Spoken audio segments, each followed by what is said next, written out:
subscription to. So going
thank you. Hello, everybody, and welcome back to the frontiers of Eberron. I am Michael St. Gregory, your humble game master, alongside a full cast. We're still waiting on one of them, but we are all here. We are all back. No more flashbacks, no more backstory, just straight up adventure. And I am going to drive these people crazy. Well, I mean, we'll see. Don't tempt us with a good time. But before we begin, first off, let's go around real quick and just say who we are and who we're playing, starting with the person immediately to my right. Hey guys, I'm Dia, also known as Diavel Cosplay on mostly TikTok, but all forms of social media. That's your Twitter and your Instagram as well, but I'm most active on TikTok. I play Sister Mirashana, who is our Kalashtar sorcerer, now partly paladin. We'll see how that goes. Hi, I am Ren. I am Mask Ren on TikTok.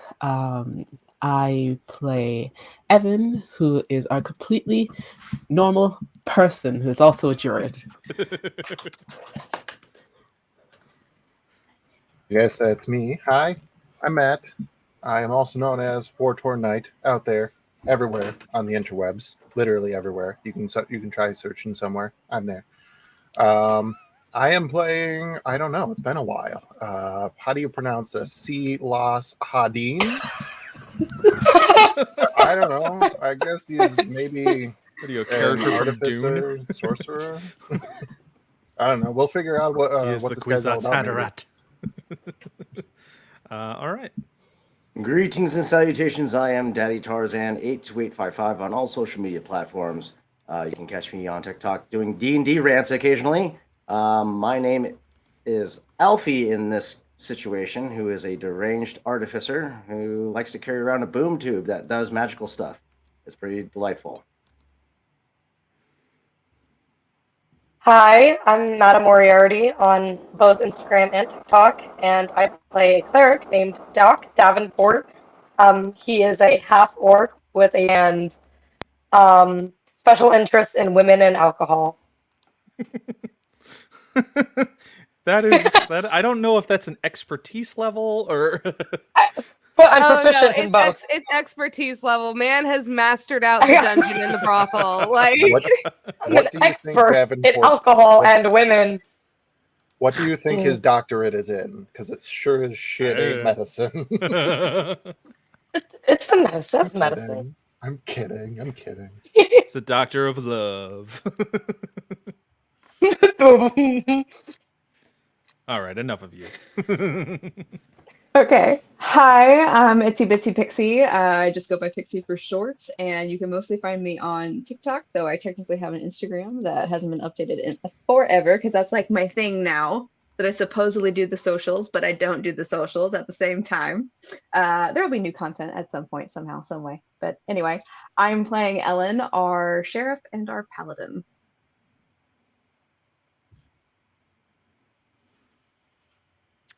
And I guess that goes to me. Hello, my name is Taylor, also known as Nerdy Pinup Girl on all social media platforms. I play Ivara, who is the brothel owner. Good friends with Doc Davenport, of course. And she is a witch, which is a homebrew class done by the amazing Neo Soul God. And we will be shortly joined by our resident spooky druid, who will be making an appearance as we enter the Endworld Mountains. But I think with all that being said, of course, follow us online everywhere at 2BDicedADV if you're not already, because it's time to be diced. Let's ride.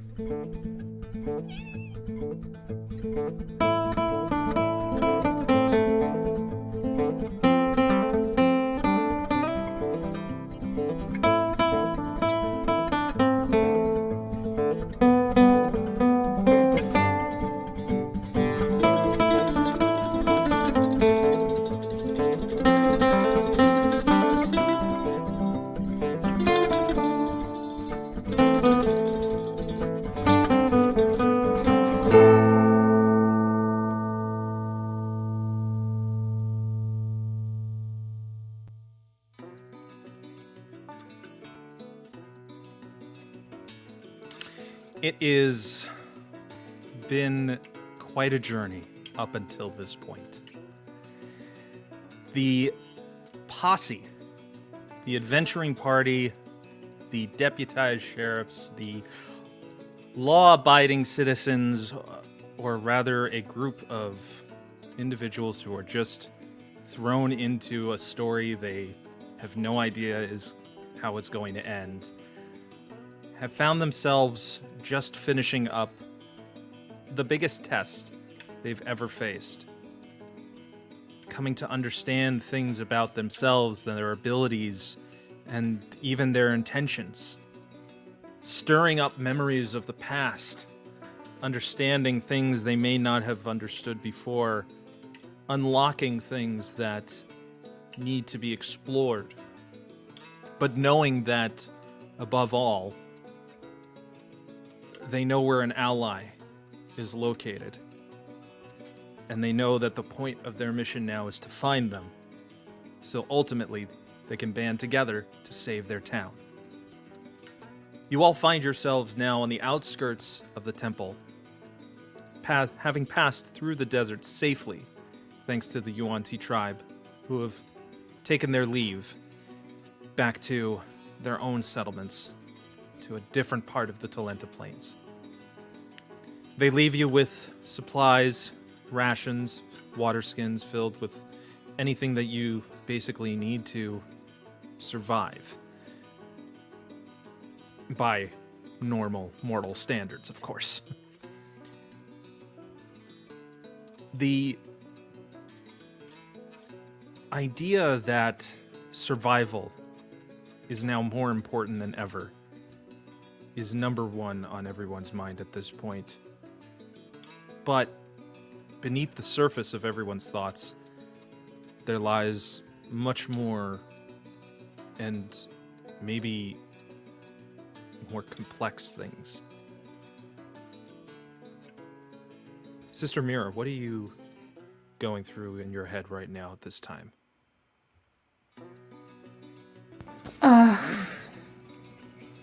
We've had a lot happen, and at this moment she still has the words of the sheriff ringing in her head after we faced that trial with the Lord of Blades. She's become quite subdued since then. She seems sort of almost lost in her own thoughts, almost half wandering through everyone else's, if that makes sense. She's been trying to sort of gauge where the group stands at this moment, and she's sort of like just up against the wall, thinking, considering, planning for what might come, especially once we return back to town. How about you, Evan? Evan is slightly less freaked out than before. She's having to come to terms with a lot of things at once, and she still is not sure why she's here as a part of this, but she's just trying to make it through until she can get back to town and maybe find her sheep and maybe run far away. Silas. Silas has learned a lot in the past couple hours about Wormwatch, about Eberron as a whole, and about himself. And at the end of the day, he's just pissed. Everything that he's doing is quiet and reserved, short answers whenever he's asked a question. He's not unhelpful when he needs to, but just he has a particular goal in mind now, and his methods of achieving that goal are not going to be very nice. Interesting. Alfie. You nutbar. Triazine, diactyl sabacate, polyisobutylene, some type of mineral, phosphorus, no, iron, that should work. He's basically mentally going through the components that he needs to restockpile his compound for that was destroyed by the Lord of Blades.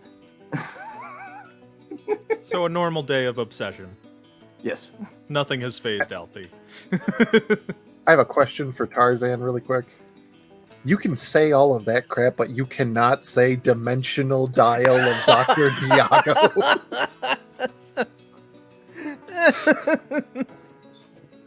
Carry on. He's not wrong. What's up, Doc?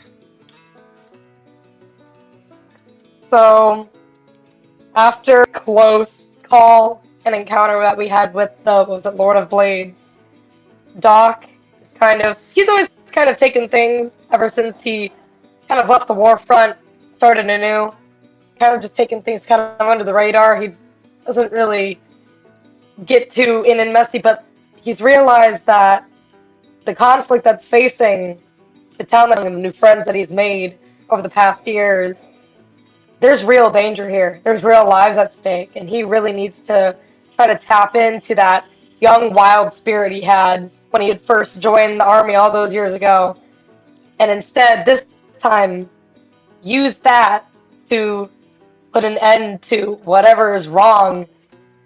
So he's on a mission, and he realizes that he needs to really focus hard, start taking it a lot more seriously. Ivara.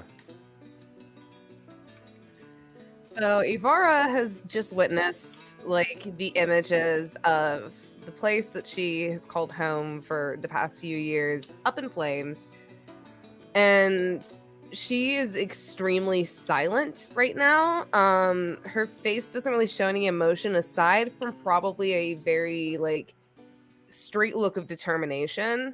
She knows what she wants to do. She can see that the home that she has built up again from the ground up is in danger, and she is like, we are finding Delilah and we are fucking shutting this shit down because I'm not about to lose the fucking town that we have.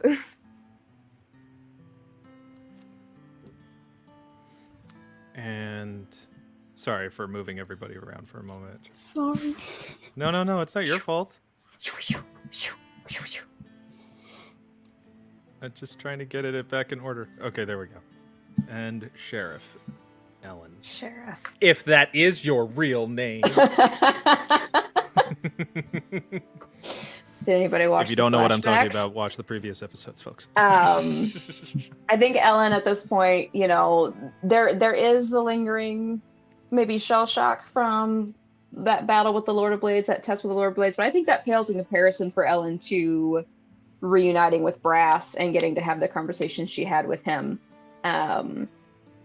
And I think her main focuses now are bringing this to an end, saving Wormwatch, not only to redeem herself as current sheriff, but probably to she's got stuff to prove to Brass. And of course, first and foremost, there is still that ultimate motivation and goal to reunite with Delilah, especially now. So yeah, she's kind of tunnel vision right now. It's all hero brain going on at the moment. With that being said, I believe that we had established that you and Alfie are leading the party at this moment, and you're kind of taking Alfie's lead as he was able to determine the direction towards the mountains that you were supposed to be going. So That if the sounds two of familiar. you could give me a survival check. Now here's the cool thing, everyone. See this below me? That's our new virtual dice table. You get to see what we roll. Isn't this cool? Yeah, thanks to 3D Dice, that's dddice.com. It's an awesome tool. I have no real say in it. I just really like it.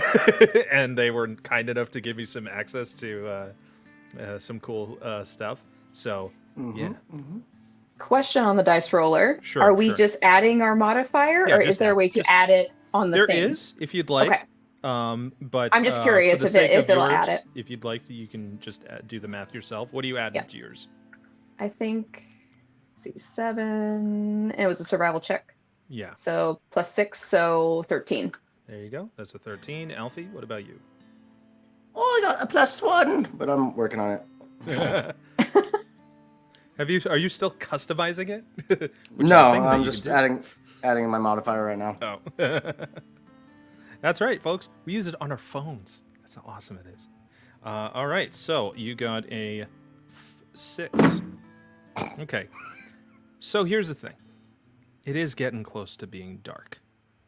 And while you haven't quite found the safest entry point into the mountains, you do know that this is about as good as you can get in terms of a safe spot to rest for a bit.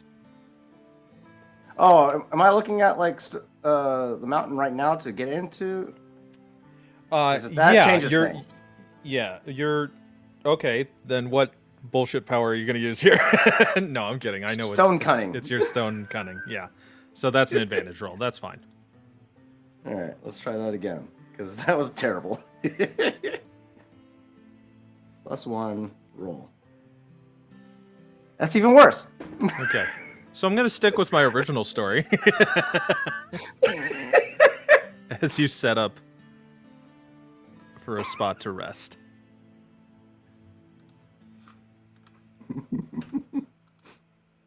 Okay. What's going on with our who's doing what in camp setting?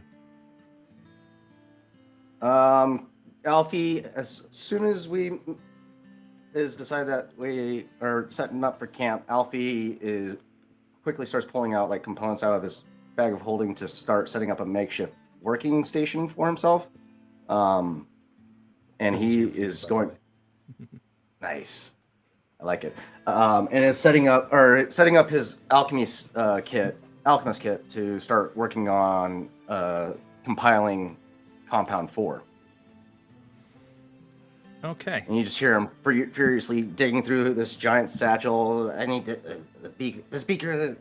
That's about right. Yep. And goes back in, pulls out like multiple glass vials, starts tossing them left and right. No, I don't need this fucking shit. What? Where's my tongs?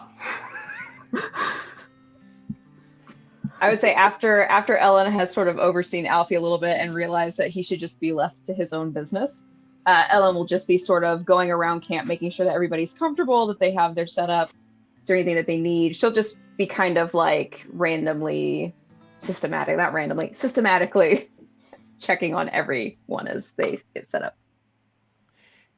I would like then for you to do an all-encompassing insight check on this group. And Oh boy. we will have yours be the public one. Okay. So +3. 16. So, on a 16, everybody else can roll either deception or persuasion. Just don't tell us what. Okay. Silas got... apparently it can't see it. I'm going to refresh There was an yours. option to do it hidden. So Oh, did it that. was hidden. So you can tell me. Mm-hmm. You should message me then if you're going to do that, because I can't see the hidden rolls. I figured with you as the DM, it would let you. You see would that. think, right? But it turns out it didn't do that. Oh, shoot. That's okay. I will say this though. If anyone rolled above what Ellen rolled, which was I believe 16. 16. Raise your hand. Okay. So, Ellen, you'll be able to basically pick up the vibes of Silas, Doc, and Ivara. Can you tell me what I rolled? Because I have no idea. I don't know what you rolled, so we're just gonna let Alfie be Alfie. I mean, Alfie is completely in his zone anyway, Yeah, so there's no exactly. like deception or actually trying to. He persuade wears his anything. bombs on his sleeve. Right. Maybe if you didn't make your dice Vanta black, you'd be able to. It would be rude, man. I was waiting for it to It's load. a new It's toy, dot, dot, everybody. dot. It's a new toy. We're still figuring it out.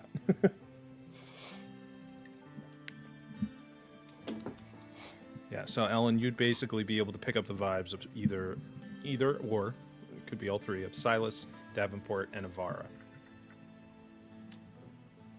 Say that one more time. I don't think my brain Silas. processed what you said.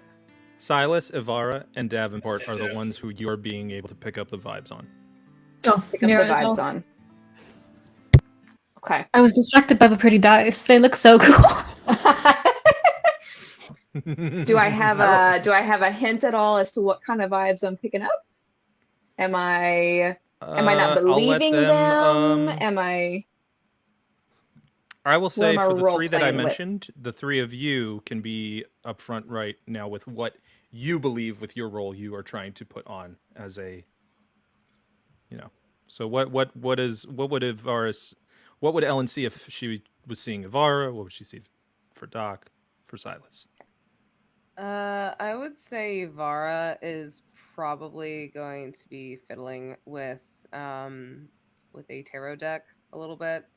She's just going to be continuously shuffling anything that comes out. She's going to look at it, place it in certain positions, and she's just again just kind of going to be keeping to herself. But again, I think she's more trying to figure out exactly like what the next move should be, what is to come with this disaster that is in our wake. And with determination, she at this point now sitting down also just looks extremely worried. She is terrified for her girls back at the brothel as well as just everybody else in the town.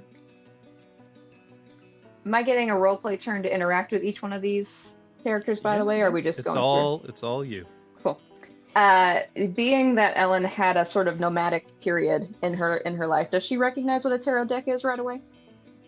Yeah, absolutely. It's not an uncommon practice. Okay. That being said, then Ellen will check on Ivara first and come up and sort of slow her pace down and just sort of sit down beside. Seems like you're doing an awful lot of pulling there, Ivara. They're telling you anything you want to see? She is just frantically shuffling right now as every cards keep pulling out. Some of them come out facing upwards, upside down. Some of them come out facing downwards. The ones that she faced downwards, she's going to set to the side. And then the ones that are facing upwards, depending on if they are upside down or right side up, she will set them in certain positions. And she just kind of glances over at Ellen, and then she stops shuffling for a moment and she goes, I just saw almost every single one of my companions die and turn to dust right in front of me, you included.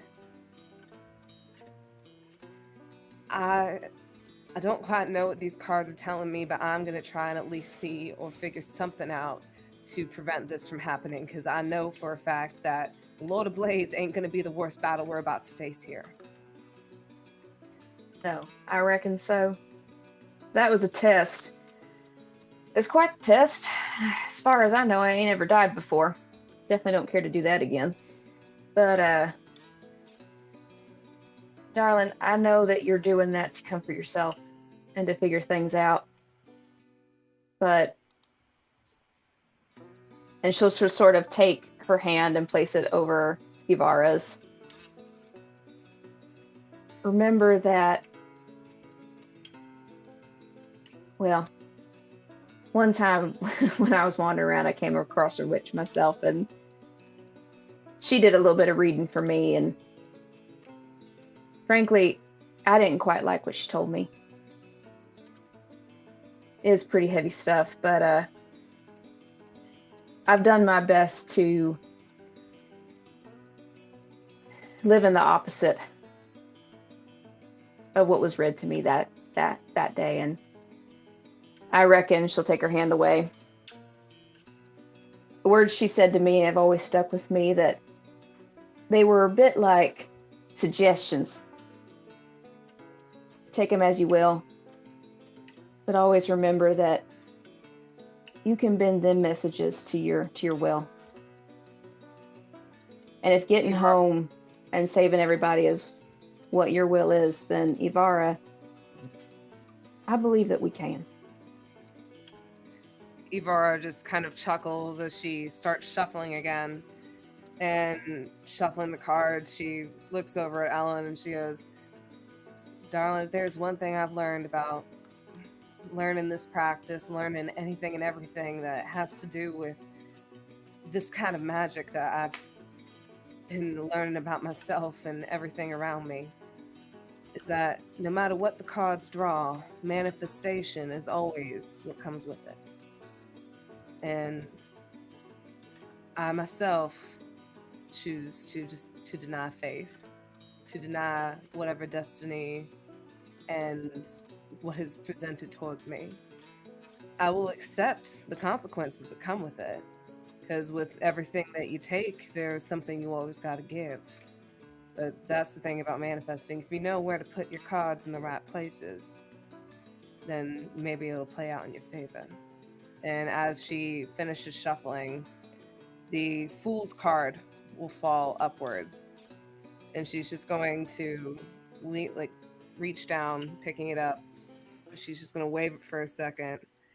And she goes, I always find it funny that this card tends to find itself when I am seeking something new or something that I am very so much needed. Because even though it seems the Fool is jumping off the edge, we don't know what's at the bottom of that cliff. And sometimes it takes jumping off the edge to risk it all and everything in order for us to find what we need at the bottom of that cliff. And with that, she's going to kind of retreat back into herself as she just starts analyzing her cards again. She's kind of very much almost kind of in a meditative state, and almost not really manifesting, but she's kind of setting her intentions currently right now. Mm-hmm. Ellen will sort of give a little smile at that, nod, see that she returns to her reading work, and yeah, I reckon we're all about to jump head first. All right, I'll leave you to it, girl. And she'll get up again and she'll start wandering around camp.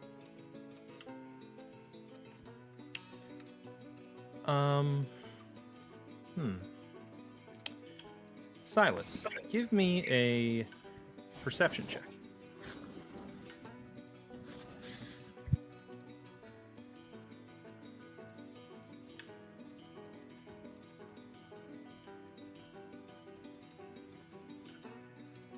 Ooh, okay. I would 16. say that you would notice Ellen walking around. Now you scored pretty high on your number. Uh-huh.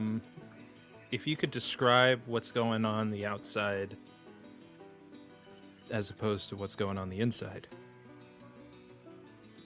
So, what the curious onlooker could see of Silas as we're kind of getting down to camp after a long day of traveling,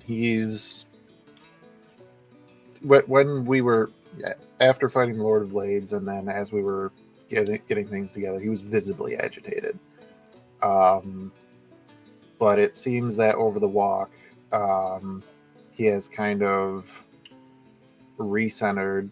He has got a new focus on, and now that we're in camp, he has laid out some of his tools, and he has the chain shirt that he was wearing during the fight that the Lord of Blades literally ripped off of him. And he has laid it out, and he is methodically putting the broken links back together.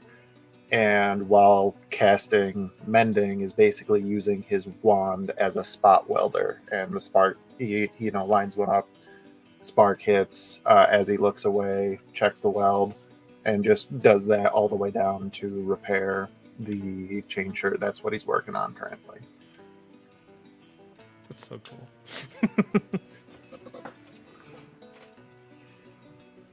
Indubious smash. I did Ellen will- Ellen will sort of be wandering around with her hands in her pockets of her duster. And she'll sort of, again, kind of slow and sort of do like a little bit of a Mandarin sway. You see one foot kind of go whoop and down, and she's watching, she's looking.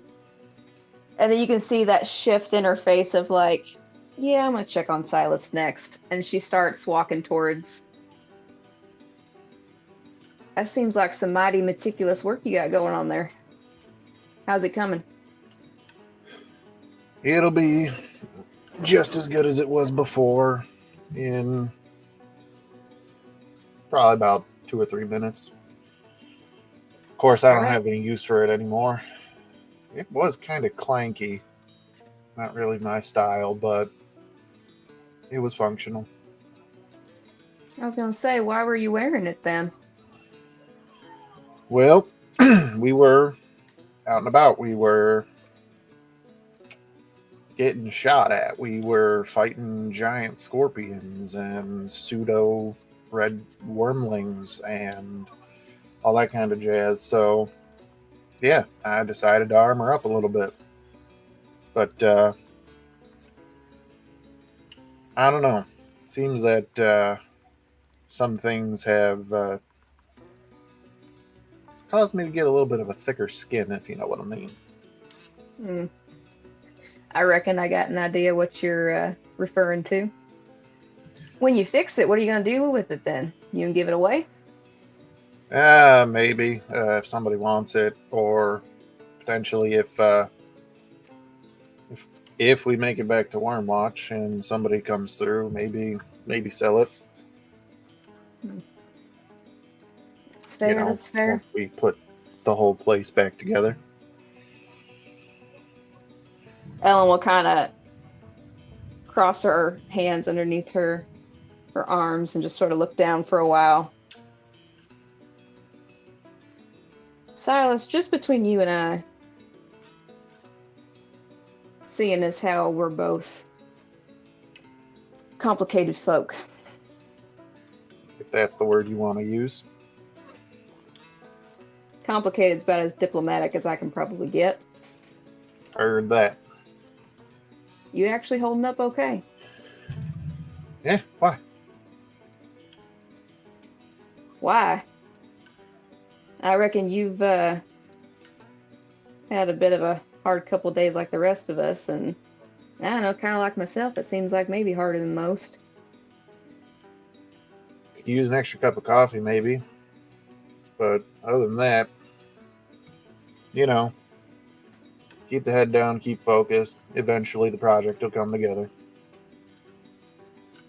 Did somebody say coffee? I got glycerin I can make coffee with. Nobody Alfie, said don't you coffee. got stuff to work on? Oh, God. Not one person said coffee. I know I was early out in that test. Embarrassing, really. Not my proudest moment. Did anything of particular importance happen while I was dead?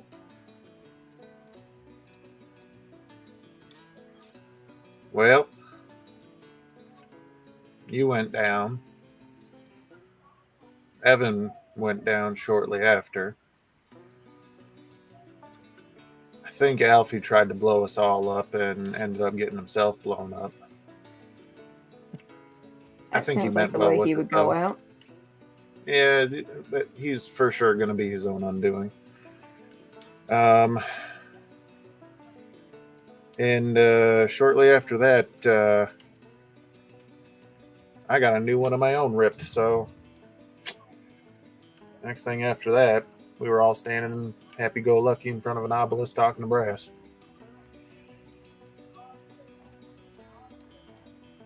All right. As he is going Alright. over the armor that was pierced to bring about his own undoing. Hmm. Yeah, that, Sometimes the flashbacks I get they're filled with an awful lot of violence, but I don't know if I've ever had a flashback nearly as jarring as that test. That was something else. Well, I'll tell you what. I reckon you and I got some of that kind of stuff in common. Not the most open sort, but just she'll sort of look down again, kick the dirt. I don't know. If you ever need to talk about anything, you just give me a holler. I don't be shitting around with you, and hell, I always keep something strong on hand, so you know. And she'll just sort of nudge him with her elbow, and then you'll sort of see her do that same kind of meander, and she'll sway a little bit. She'll sort of slowly start her pace, and then pretty soon she'll just let her arms down. And she'll just roll on. And she's walking away, just, hey, Sheriff, take care of yourself. I mean that. I'll do my best, as long as you do the same. Yeah, we'll see. We'll see. Doc Davenport, if you wouldn't mind, give me an insight roll on yourself. Because Okay. here's something that kind of has been swept under the rug.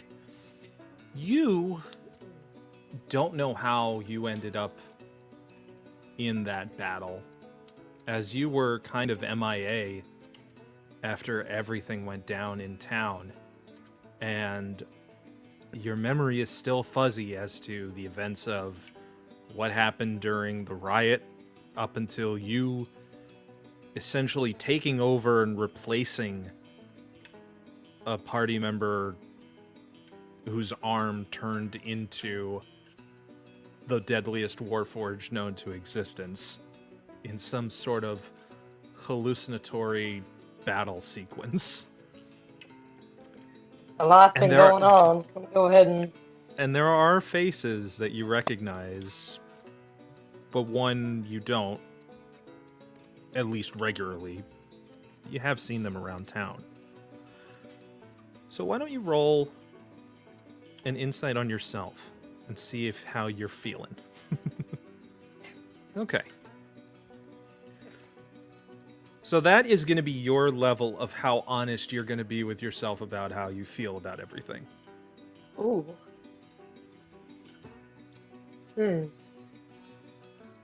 I think Doc wants to feel like he's ready to take this thing head on. Like, he's ran in a battle before and he can definitely do it again. But there's something inside of him that's just almost feels like so much has gone wrong. He doesn't quite know if he can even trust himself to do what he needs to do if he were called to action. He doesn't know if he can trust some of the people in this group.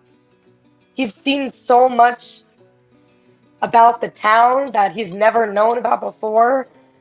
And so there's this small little scared little boy who's worried that if the time comes, is he gonna run or is he gonna be able to be the man that he wants to be? So he's kind of just like thinking to himself, trying to push that part away, but he can still feel it tugging on, like almost like the hem of his shirt, like a little boy, just like, what if we're wrong? What if we can't save everybody again? If we can't save everybody, why even try? In times like this, has Doc honestly ever turned to a spiritual source of guidance? I would say Doc is at least spiritual. He doesn't like go to the church or anything, but he prays from time to time. It helps to quiet his mind. So yeah. You're aware of the one spiritual source in your party in the form of Sister Mirashana.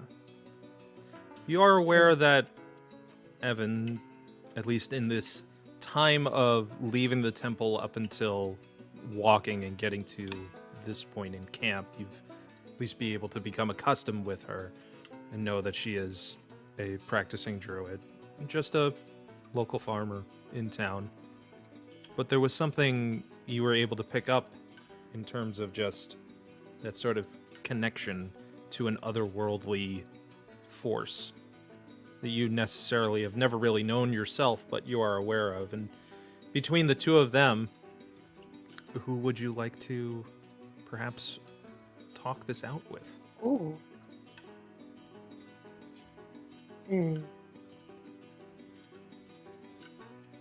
I mean, ooh, I think Doc is gonna. I think he's maybe gonna go talk to Mira. About this one. Okay. So that's happening right now. Oh, yes. Okay, so so Doc, he's a bottle of whiskey open, but Ellen, maybe your paladin has noticed he hasn't taken a sip from it. He's opened it, but he's just kind of letting the stuff evaporate out as he's just kind of sitting there. He's bouncing his knee. Bouncing his knee gets faster and faster and faster and faster until he puts a firm hand on his own leg, and using that, he stands up from where he's been sitting. And Doc puts down the bottle, and he heads over to wherever Mira is. There's Mira right now. So, you guys would know Mira is not an outdoorsy girl. Every time you set up, without fail, she's gone to someone else to sort of offer assistance and, get their input as to, is this the best way to pitch a tent? Have I nailed it down far enough? You see in this time, she's actually sidled up to Evan, who was familiar to her from the brief moments they've passed each other by in the marketplaces. And you can tell from her expression and body language, she is having a full-on conversation with the druid, but nothing is coming out of her mouth. And you get the impression that she does have these moments where her mind is moving so fast that her mouth doesn't even bother to catch up. So she is speaking entirely to Devin telepathically until she notices Doc coming up and you hear, huh? In your head.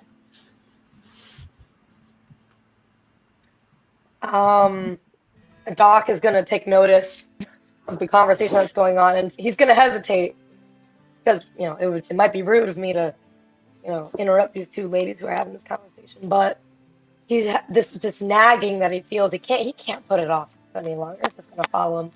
So very tentatively, he kind of goes up and waits for the right moment to kind of tip his hat at Mira and go, ladies, for interrupting you, but Sister Mira, I could really use some of your guidance right now. It's not too much to ask. I understand you're having quite a fast conversation right now, but if you could spare a minute or two, just to hear a confused man out. Cool. She sets down the mallet that she was using to hammer the pitons and from the side of the tent and nods to Evan, excuses herself to move aside with you. Is everything all right? I know I don't go to church. I know you guys don't see me, doing daily or even weekly or monthly worships, but at my core, I was raised a young man. I look to higher powers for help from time to time. I pray often, but it seems as of late, my prayers have gone wholly unanswered. And I just feel so lost. And, I've seen everything that's happened to our town and our friends and any sense. Why would any of these things be happening? Even though people hope and pray for the best, it seems like there's just so much going on. I'm scared, Sister Mira, that I can't step up when my friends will need me. And that is the deepest fear I have, and I feel like you're the only one who can really put that to rest right now.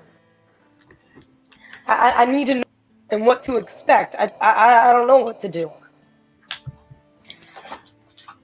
Mira takes a moment to consider what you've said. And while she does so, I'm going to quickly plug in my laptop before it dies. And she says, it's still in your head.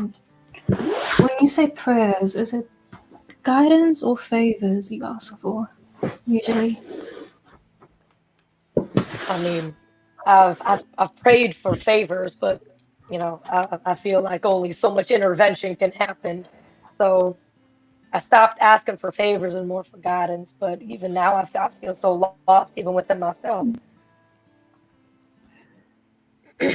You would have been wise to do that. I found that when people pray more so for favors and ask for what they don't have, it's almost as if they're complacent with where they stand. They just expect that of which they ask for to be delivered to them. And in doing so, they make no effort to progress themselves forward. I wish I had the answers for you in this moment as to why. But right now, it just seems that there's some very bad people and very unfortunate circumstances that no one has had the goal to step up and address before now. And I suppose that's up to us. But you're a holy woman, Sister Mira. I mean, where do you go for solace? Like, I could really use some now, but I can't seem to find it.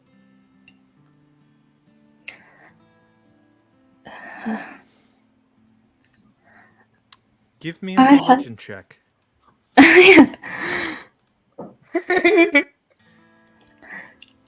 As you pause Doc is sweating. in spiritual contemplation.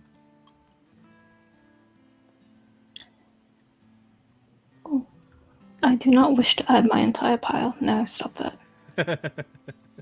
Clear that. There we go. No! I'm gonna ignore that. Sorry. Yeah, don't worry about that. Oh, Absolutely wow, not. 42. Yeah, Wow. No, let's ignore that.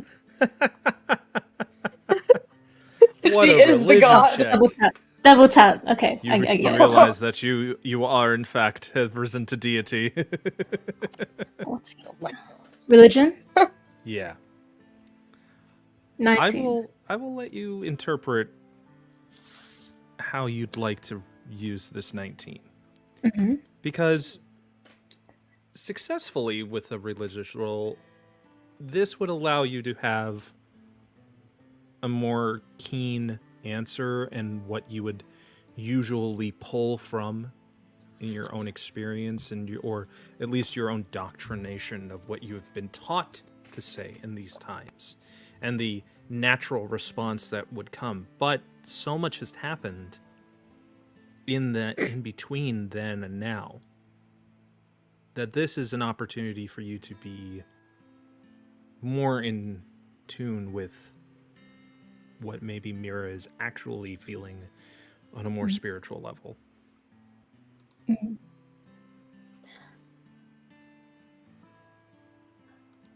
What? No, she's going to be honest at this time because, Doc, when you actually got within 5 feet of Mira, you found that your anxiety worsened until you spoke to her and it sort of pulled back. It was like waves of emotion radiating from someone who's usually so composed that you don't even see a drop of what could possibly be wrong. But in that moment, there was a crack, and you appeared just at that time. But it's now since been pulled back as all of her attention is on you, and she says, for most of my life, I've always had figures more learned than I. More holy, I guess you could say, that I went to for guidance, but one is no longer around. One is also not of much use, and one we find out has betrayed us all. So, it's in these times, Davenport, I find that it's best to look to the others who've stood by you when you feel lost. Who can pull you adrift? Is it the people you hardly know, but stand in front of the clergy to preach about words they themselves barely understand? Or is it your companions who fought alongside you, who have their own motivations, who have their own drive, who can take your hand and pull you along? Doc kind of takes a minute to soak that timeless wisdom like from the top and he feels it from the top of his head and it just kind of warms him with this. He went to talk to you for relief, and even though this isn't quite what he was looking for, he still feels the lift off his shoulders and he feels that strength inside him that he was worried wasn't ever gonna light again, spark the first embers of when he was a young man and he was, strong in his youth and he felt like he could do anything. And he looks at fire and everyone else is doing their own thing. Silas working on, he's working on Ivara shuffling her cards, Ellen walking around, Evan standing off to the side, Alfie throwing things out of his bag, and for the first time, he feels reassured that everything will turn out okay. They just need to stick together. Kind of very deeply bows his head to you and goes, "Thank you, Sister Mary. I mean, that wasn't something they might let you say from the pulpit necessarily, but I think it's what my soul was thirsty to hear. That really quenched my worries there, so I thank you. Thank you for your vulnerability. I'll let you and in, sharing us. of course. Mm. We all gotta kind of stick together now. Didn't you say that? We all gotta make sure to stick together as one unit and move forward if we're gonna get anything done. She So, grasps your I'll hand and let just you and gives you Evan get a back to squeeze. it. Thank you. You don't know what those words mean to me. I'll let you and Evan get back to it. I'm gonna go ahead and maybe actually, I've been too worried to actually take a sip from that damn bottle, but I think I might turn in for the night. And I think I might sleep well for the first time in a few days. So I'll leave you ladies to it. Night, y'all. And he'll Sleep well. bow one more time and he'll go over to a spot on the fire and you see him kind of slouch, presses, and you see him start nodding off to sleep. Evan, would you mind giving me a perception check? Perception. Perception.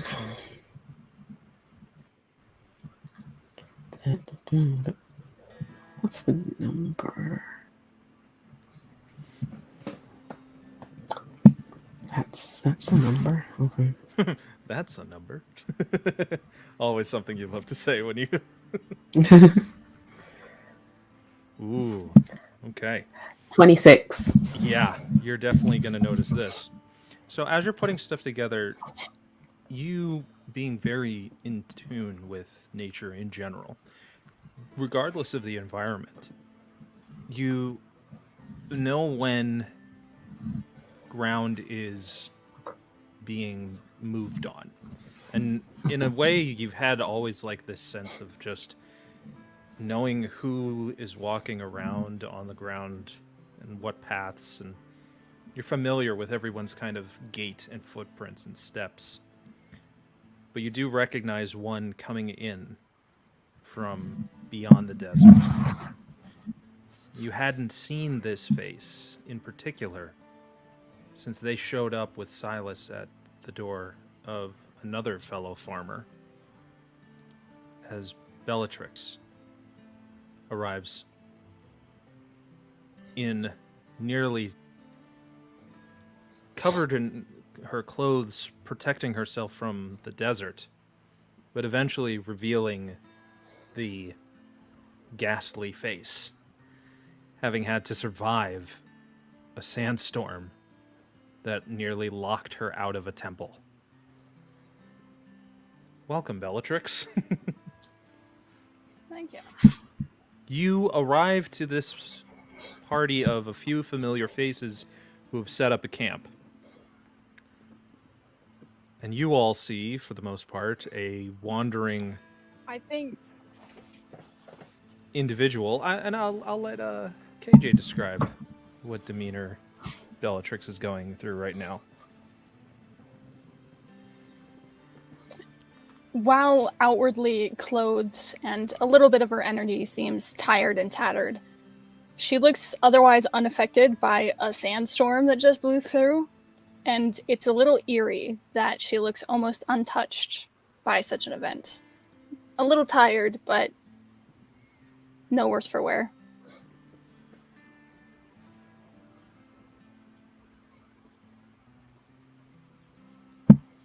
The stunned silence of the group as essentially you walking in out of nowhere, but also the awkward realization that the door had been shut on you sweeps over the party at this point. just kind of brushes sand off of her clothing, finds a place next to the fire, and just sits down. Are you alright, Bellatrix? Where have you been? We lost you. Where did you go? Well, I was outside. Apparently the people did not see me before doors were closed, so, you know, as one does, you find a place to hunker down. How many times that's happened to me before? It's happened more often to me than I would like to talk about.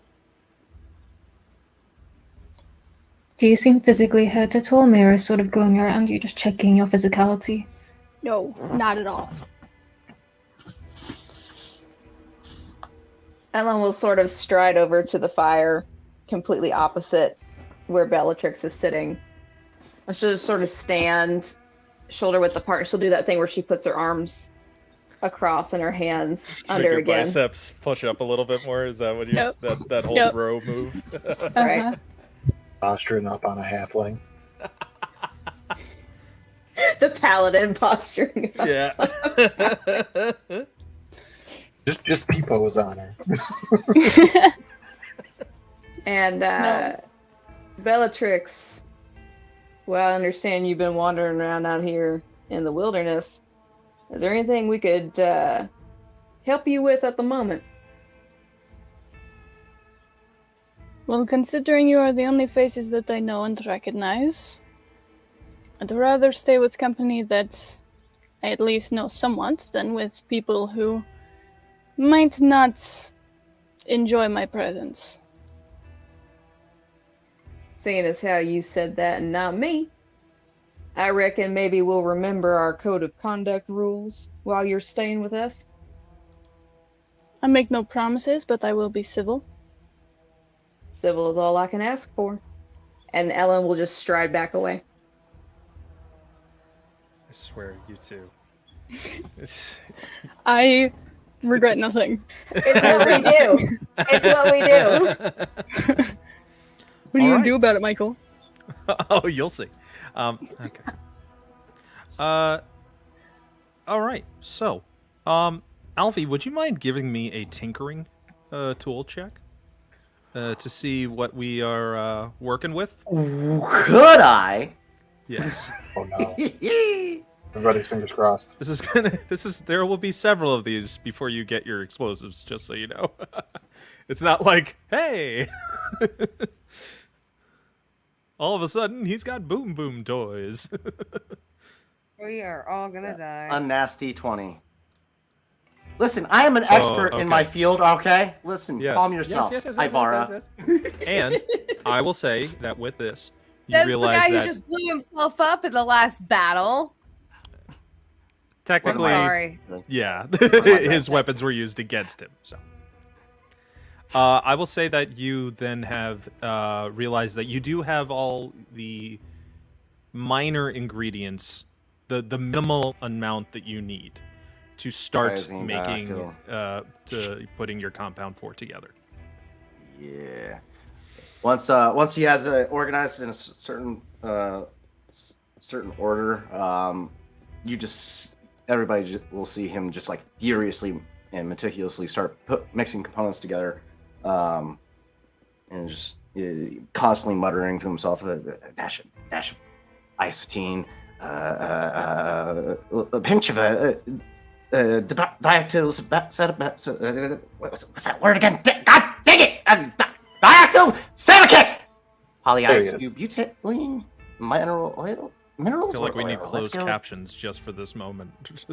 Do I have kerosene? Yes, I do have kerosene. I have kerosene. And he's just going. He's getting in it. He's in the zone. He's furiously making compound 4 at this time. All right. So, we are going to set up as everyone's camp is set up. Shifts for the sleep routine. So, who would like? I believe that even though Davenport said that they are resting, I will let you all still decide who's going to be doing what shifts and how many in each. I will say Ellen Yvara Waugh. probably can't sleep right now, so she'd definitely probably volunteer for first shift. Okay, so we got Ivara and We'll do Ivara, and Ellen will insist on there being 2 per shift, okay. and she too will want to take first with Ivara. Right. So as the rest of you rest for the most part, or at least are setting yourselves up for some sort of relaxation, Ivara and Ellen, give me a perception check, please. Alright.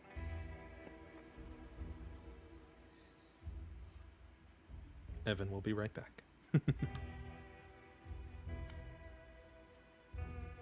That'd be a 10 from me. Okay.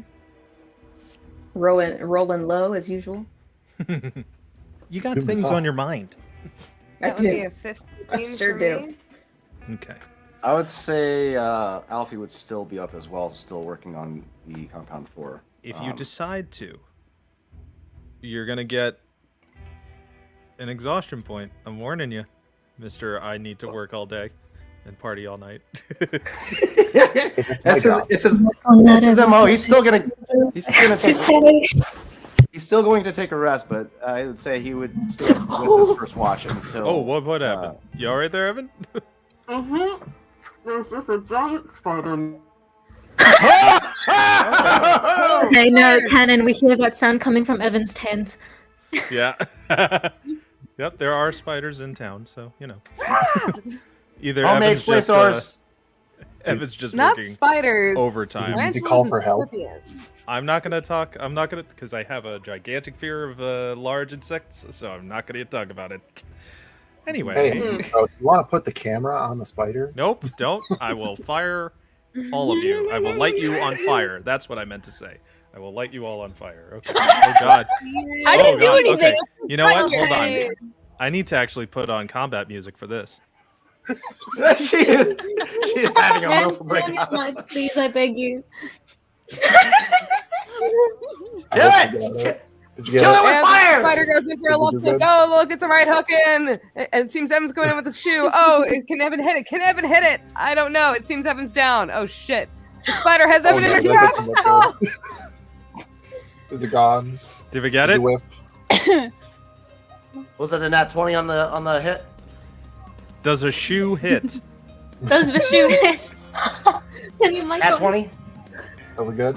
Did we get Very it? sorry about that. Oh, Yes. no. It was compelling. It was Cannon. Hey, you had a random encounter. You couldn't help it. Did you get it? It's about this big. Nope. All right. Oh, jeez. Oh, Nope. I'm good. But did you get it? Did you get it? Yes, I got it. I got it. Nat For, 20. for this Oh, for this Lord, victory, okay. motion that Evan has proficiency in improvised weapons, specifically. Specifically shoes against insects. so if you check That was- D&D Beyond, Evan, was there should be ridiculous. a chancellor added to your inventory. Yes. Yeah, you're good with the shoe. It adds plus 15 psychic damage. Sweating. Oh, God. So are we. That was insane. It's rare that in a D&D session you get legitimate monster encounters where one of your party members just goes Michael rogue. is that is how much of an immersive DM Michael is. He actually I shoots have- spiders to everyone. We're beyond it now. That's insane. All right. So, back to As I was saying, back to our Alfie fake would- reality. be up with the first watch. Yes. That's fine. So, Ivara and Ellen. You are Alfie's doing his thing.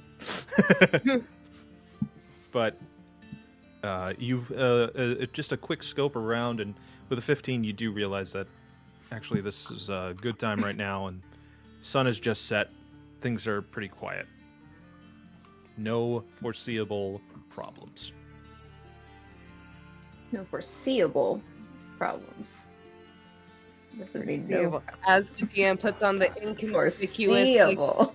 lounging music. I see you. I know you're wearing that Hawaiian shirt for a reason, good sir. Stop.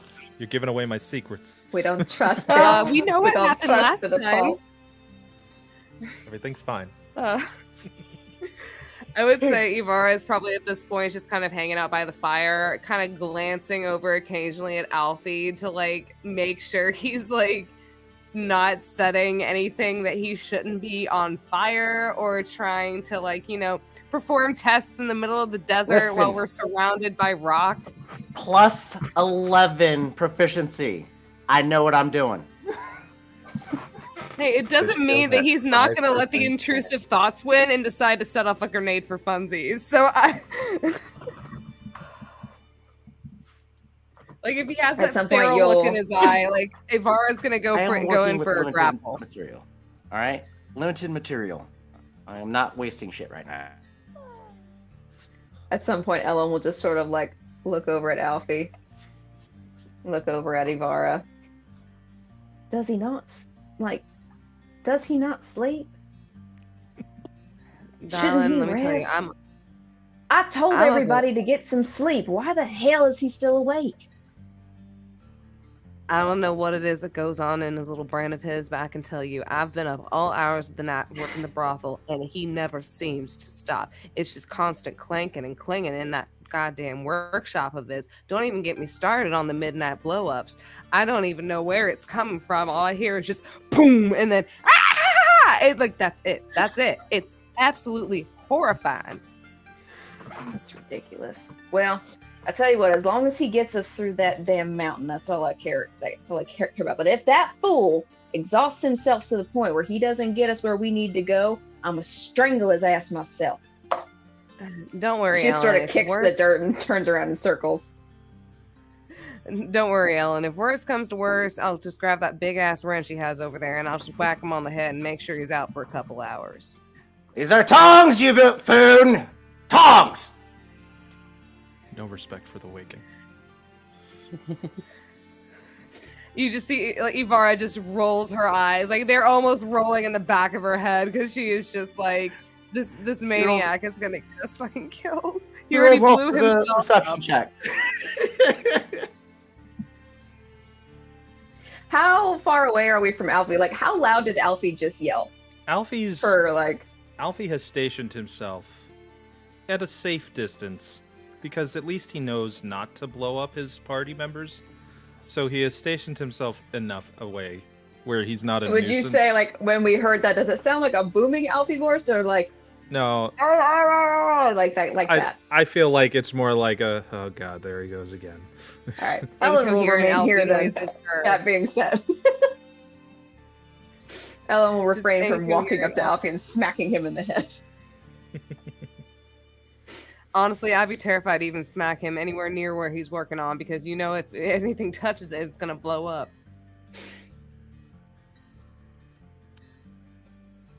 Ibarra, are you feeling any better yet? You work any of them nerves off? Darling, I always got nerves, but the thing is, I got other people I got to worry about that are right now in a town that seems to be on fire. But the question is for you, how are you doing? Like, you just kind of were dust in the wind, and the next thing you know, you're back here again. It rhymed. Are you absolutely sure that you're okay after all that's happened? You're not shaken up by the fact that I don't know, we're dead for a good bit? Yeah, it's funny. I was just talking about this with Silas not that long ago. Earlier today. I've had some awfully violent flashbacks sometimes. Stuff I've only got bits and pieces of, but always manages to be something disturbing. I don't think anything's ever rocked me like getting turned to dust. I'll put it that way. Definitely don't Well, care to do darling. it again. Whatever's going on in that head of yours, you know I always have an ear available for you if you need it.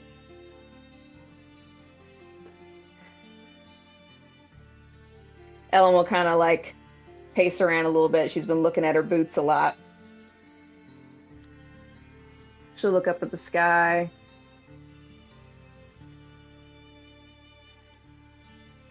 I just can't help but feel like the moment I took that badge from Brass, everything just went straight to hell. No, darling. The place was already on the place was already on a freaking landslide to hell. You just happened to get the badge on the ride down. Now I know you got a lot of shit you gotta clean up that technically isn't something you really started, but we know that with that badge on you, you damn well need to finish it. But you gotta remember, you ain't alone in this. You got people here who care about this town just as much as you do, and would be willing to risk life and limb for it as well. Yeah, that's just it, though. I'm pretty sure we've got no choice but to do just that. All of my flashbacks you see are clearly war. Wars Wars What do you I've mean by been that? in. Times where I was someone else. Times where I did something else, and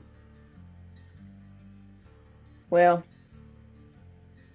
I reckon from the way this smells, I don't know, Ibarra, something about the wind. I recognize it. It's what it smells like before war. It's what it feels like before a fight. And I just can't help but feel like if I had done a better job, maybe I wouldn't be sending this hole. And she'll just sort of gesture at everybody who's sleeping. Maybe I could have kept them from running straight into all this. Hell, if Brass had been allowed to stay, maybe it never would have even gotten this far. He seems to know what he's doing a hell of a lot better than I do. But she'll just sort of take a deep breath. I'll be fine. I'm always fine, and I made Brass a promise. I'm just gonna have to stick to it. One way or another. I just hope that if anybody's got to make a sacrifice to keep it, it's only me. Ivara just kind of chuckles to herself, hearing Ellen talk about how feeling like she was a different person and realizing that there are times where she doesn't quite remember who she is, and she just kind of looks over at her and she goes, "The crazy thing about life, no matter how long you live it, if you think about it, we're all really different people all in one body. We start off as kids and we're selfish and we grow, and then we end up becoming the adults we are. But even as young adults, we're still constantly learning and growing. We're constantly changing who we are as people. We sometimes live lives and then we have to leave those lives and go on and live another one in another town and start over. Just because that you were a different person back then, it doesn't mean that you can't change who you are now. So don't let your past mistakes define who you are and what you can do for us and for yourself and for this town. Don't let what you were in the past hold back what you are capable of here in the future. So you need to do me a favor and do yourself a favor and this whole town a favor and give yourself credit, because you come a long way. Because you could have either ended up 6 feet under or in some hellscape causing hell for other people, but instead, you now, in this now, decided to protect this town and took that promise from Brass. You didn't have to, but you did. So, as far as I'm concerned, the only one who's second-guessing yourself here is you. Not me, not this town who looks up to you. You. And I know Brass believes in you because he wouldn't have handed you that golden star right there if he didn't. So the person you are now is who I believe in, Ellen. But do you believe in Ellen?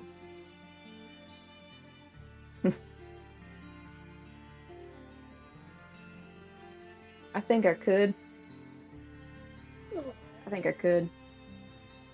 But there's one person I need to see. There's one person I need to get to. I reckon if I can make things right with her, I can make things right with anything.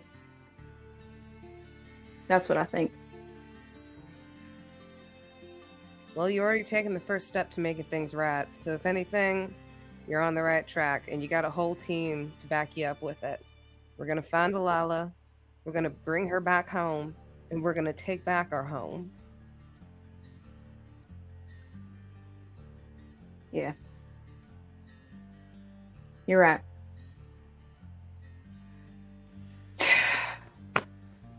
Here I am getting down the dumps. Time like this. Won't do still good. No way. Hey, it's all right to be down in the dumps sometimes. It's all right to be upset, and especially considering the situation. We aren't expected to sit here and take the full front of it. But the thing is, you don't have to, Ellen. Like I said, you ain't alone in this, so make sure you don't keep yourself in your own head all the time. You can't figure this out by yourself. We figure it out together. I'm still getting used to that. Not being on my own. Did that for a long time, actually. Didn't stay in any place too damn long, and hell, the last good friends I had, I haven't seen in years. They're the ones who got me going and on my way. I just wonder. I should look at the mountains.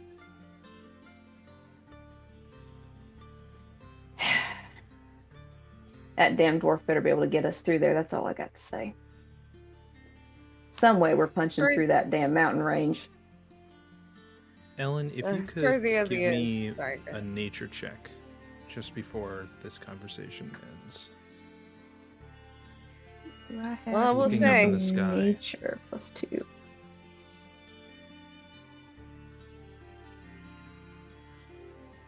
19. So, with the words that you said, and reflecting back on it and looking up at the sky just before the two of you, and inevitably Alfie, get ready for sleep. You look up at the sky, and what's unsettling is that the stars don't seem as bright as they should be. Maybe it's just the haze from the fire. Maybe it's from the smoke from the far distant mountain range blotting it out, but something about those stars, just like you said, this is a familiar feeling. But inevitably you will be able to settle yourself down, as will you, Avara and Alfie. And just before our next shift, this is where we're going to take a break. And when we come back, we'll return with more of this nice little campfireside adventure. Stay tuned with us, folks, for the next half of Frontiers of Eberron. We'll be right back.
And welcome back, everybody.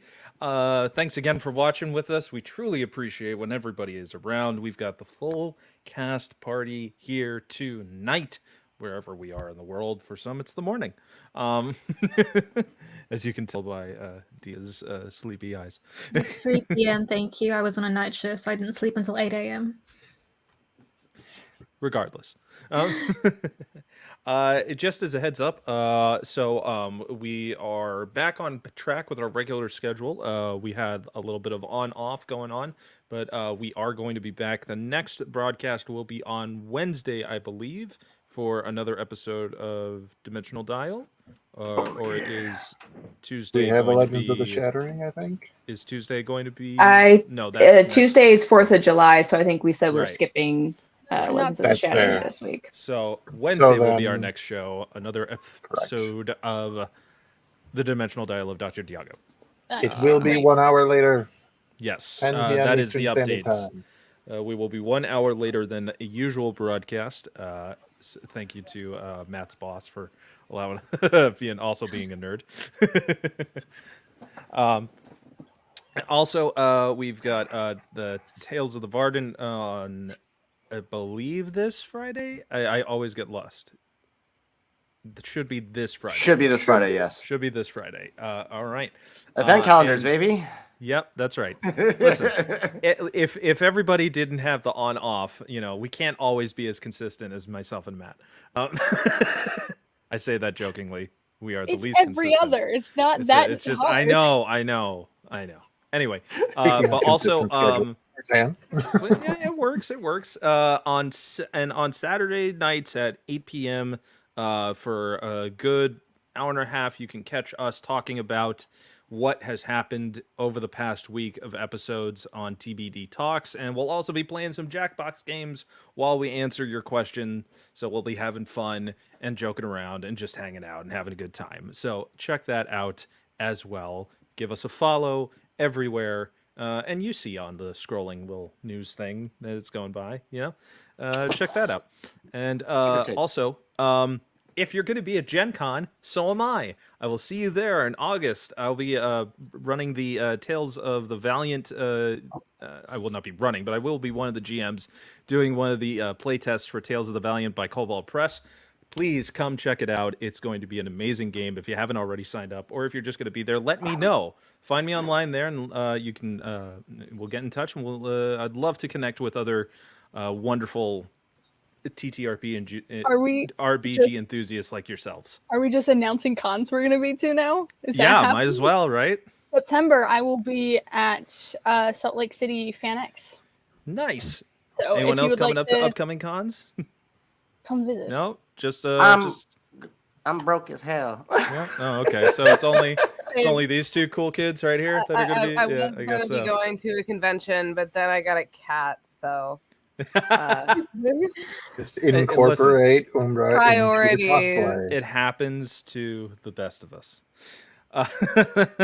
All right. So, that being said, let us return now to the second shift where Sister Mira and Silas have Well, decided now to Before take they up. take over, Oh, of I would course, like there's to always take an something. opportunity for Alfie to, for an Alfie moment. We now pause for an Alfie moment. This message is brought to you by Alfie. As he's meticulously working with his materials, he starts absent-mindedly calling for his assistant. Chase! Blasted! He's back in. Where much? And Give he me a goes. wisdom saving throw. Oh! Oh no! You ask for a moment, I deliver. Oh yeah, wisdom. That's +1. All right, that's It's a you know, saving throw. fingers crossed, guys. It's a low. Oh, that's DC. not 20. You're fine. At this Surprisingly time, enough. you do have one of those just slightly absent-minded moments where, having been in the zone, you call for someone who's not there, even though you're fully aware. It's just matter of habit at this point. Right. But given that realization, he grabs his tool bag that is currently an alchemist kit and gives it a violent shake, and you can hear glass shattering inside of it, and it turns to clinking. Clink, clink, clink, clink, clink, clink. And he pulls out tinkering tools and begins to work on a quick little timer, if you will, to keep the components going for a little bit before he has to wake up to turn off the burner and keep it from overheating. Give me a tinkering check. All right. So it's your proficiency bonus. Plus intelligence. Which is expertise. Yeah. 19. Look at that. You're fine. All right. So he'll set that little timer. You'll crank it up to the amount of time that these chemical components need to boil before he needs to turn off the burner and let it cool. And then he curls up underneath his makeshift desk with Thumper, his grenade launching tube, and goes down for his rest. So, Sister Mira and Silas, if you two wouldn't mind giving me a perception check.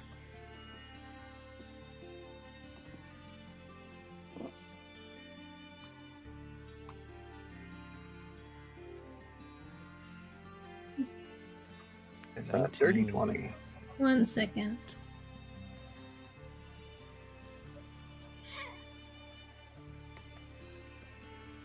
Yes, we are all hearing the sounds of the cute cat.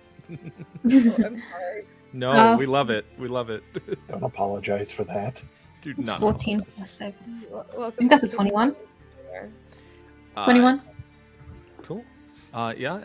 From what you see, what you actually are able to notice first is just far off in the distance, you do see a plume of dust that is being trailed behind a group of wild horses that is just running across the far side of the desert.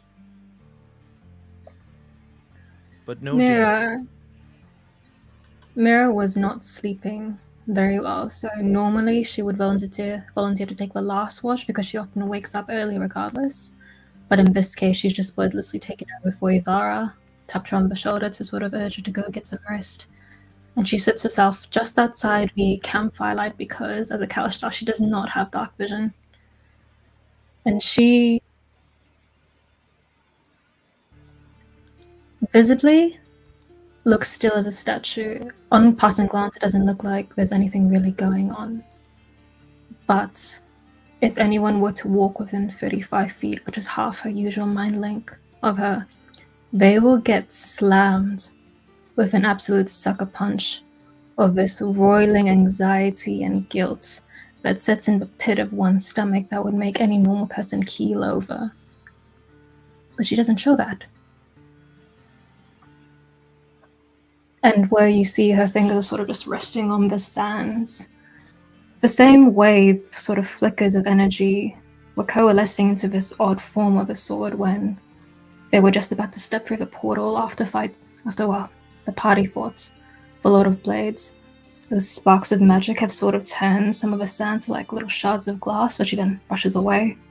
But then they reform again under her hands and she just brushes those away again. Normally when she's like this, she would meditate, but because her attention is fixated on keeping watch, it's all the intrusive thoughts. I do like that your description was basically, hey Matt, do you want to set off this mine, or do you not want to? Canonically speaking. It's the two who hide their shit. That's what this checks out. Yeah.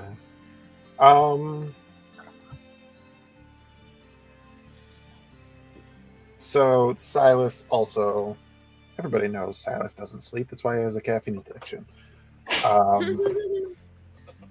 He had been finishing up, making sure that his chain shirt that was wrecked is still functional, which it is because he does good work. He's kind of He's kind of trying to, like, as he's making his way through camp, he's trying to stow the chain shirt as best as he can. And he'll definitely notice that Mira is awake. Given that in his own moments that he's been having all day, he's not exactly in the most talkative mood either. He just kind of like do a little like note she's there and keep walking. And that's when he is just hit with this sudden wave of anxiety, which is compounding on his own anxiety. Make a Constitution saving throw. Aha. Aha, aha, aha. Your DC is 15. Okay. I have a +5. Let's see. What do we College have? stars are fun. Hey, that's a 17. Ooh. You just barely keep the vomit down. You know, when anxiety gets so bad, you just get the somatic feelings and you just gotta spew. You keep it down. So, depending on how cognizant Mira is at the moment, Silas would kind of just be walking and then just kind of stop and take a few steps back and take a deep breath. And sort of like, because he's the kind that like figures things out, he would then kind of like do a few steps back and forth, like trying to figure out where it's coming from, and then go, Sister Mary, you feeling all right? You get nothing for a few moments before you get a quiet, I'm so sorry. And you would get the impression that she's not actually apologizing for what you just experienced now. Well, Mira, I'm having trouble figuring out what you would have to be sorry for in this moment.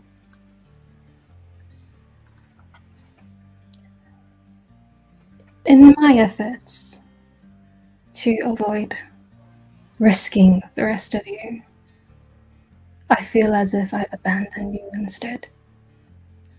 And for that, I am sorry. Bullshit. Pardon? You heard me. I said bullshit. You tried way better than anybody else in there to make sure we all got out alive by making sure that the entire situation didn't happen. Wise man once said, best block is no get hit.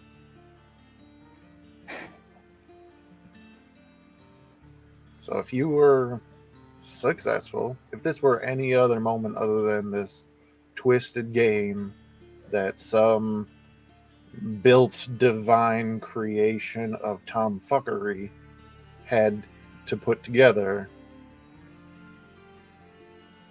we all would have walked out of there easy peasy. But no, somebody decided to just have their own little fun with a couple people who just trying to get back home. I suppose that's one way of looking at it. Ross did have a point though, there's just no winning with some people. And the embarrassing thing is, I have the capabilities to fight. My kind are trained in martial skills, but I just choose not to employ them. And I wonder how long we could have kept fighting for if maybe we had another on the field to join you.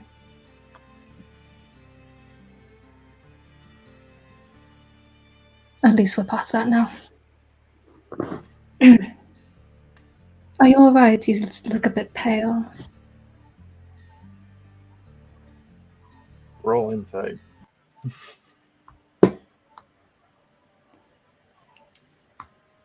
Oh, sorry, ignore that. Oh, I rolled low. You gotta beat a 14.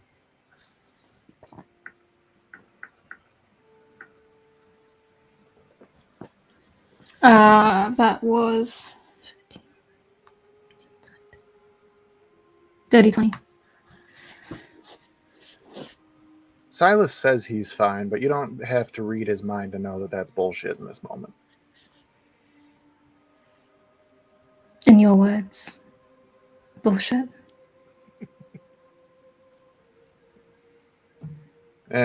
Well, I guess you'd win that hand of poker. I've been in your mind, Silas, for as much you don't care to voice to others, and I respect that.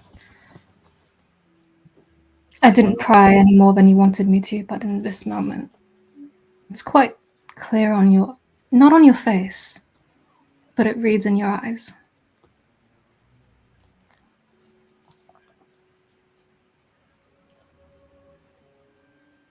Silas is going to take that moment, just kind of look down, just nod, like sort of a moment of acceptance.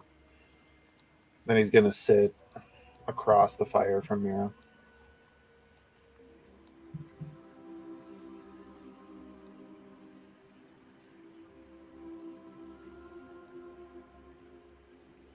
That was not the first time that I have seen the Lord of Blades kill somebody.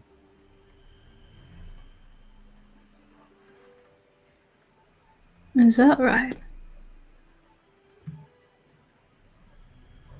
How long ago? About, I believe it was, correct me if I'm wrong, Michael, but like about a year ago, year and a half ago. It would have been prior to the war, so it's this is 3 Oh yeah, years before the since day the of winning, treaty, yeah. so it's about 5 years ago. Okay, so about, well, 5 years ago. Yeah, it was a little bit before that old day of mourning happened and the world went to shit for a little bit.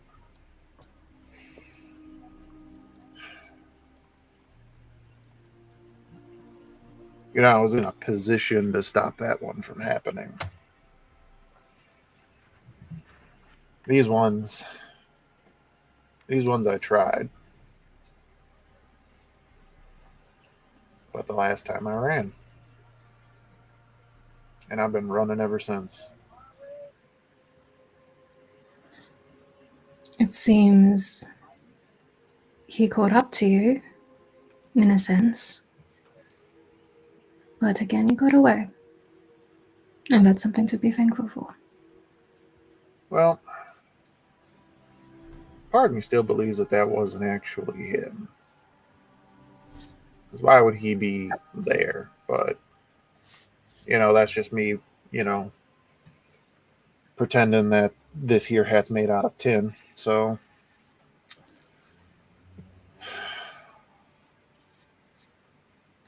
I'm tired of running. Well, suppose that makes both of us. Michael, remind me, when we were fighting the Lord of Blades, did we get the impression that it was like a projection of sorts, like his essence, not really the Lord himself? Honestly, none of you have actually spoken about that. But in the moment, it felt as real as it possibly could have. And the thing that's been kind of also quietly swept under the rug is the fact that it came from a party member's arm who has yet to return.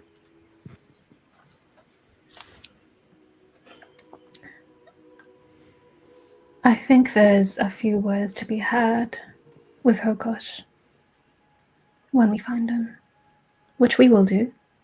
He will return to us, considering it was his limb from which that creature came from. I had the assumption that was more happenstance than anything. I mean, we were all asked the same question of, what do we fear? And then it took from, oh gosh. I mean, there's a good chance that if it took my answer, it still would have been the Lord of Blades.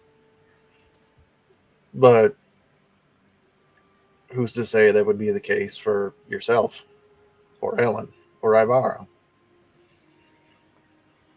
Not quite sure why Hokosh would have that fear, especially since he don't remember too much.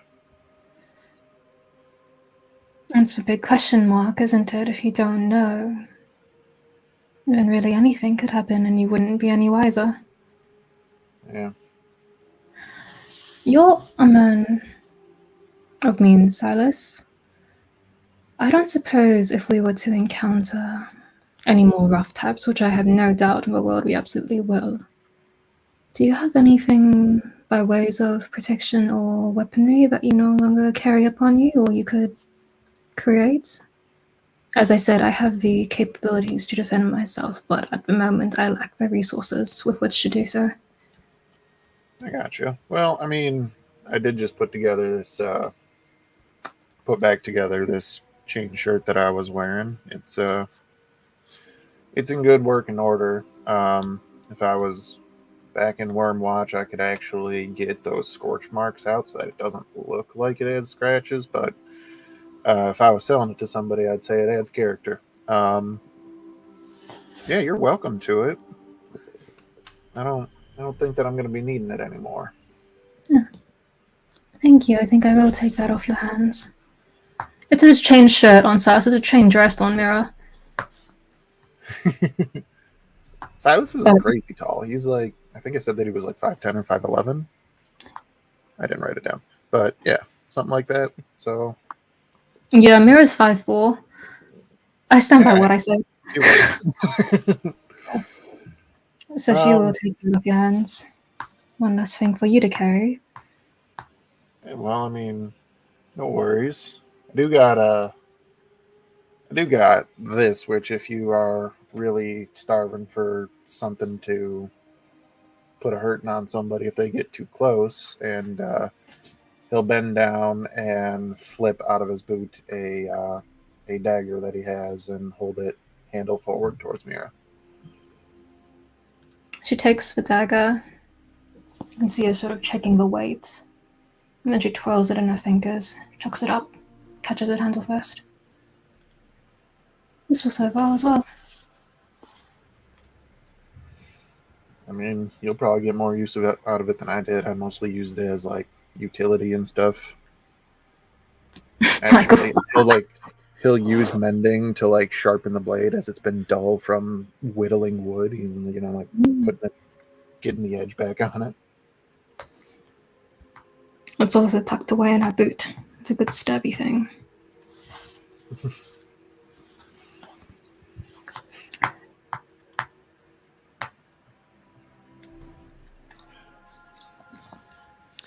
Can I get a...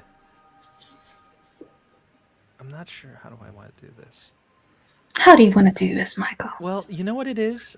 There is something about your heritage that is unique in times of emotional connection.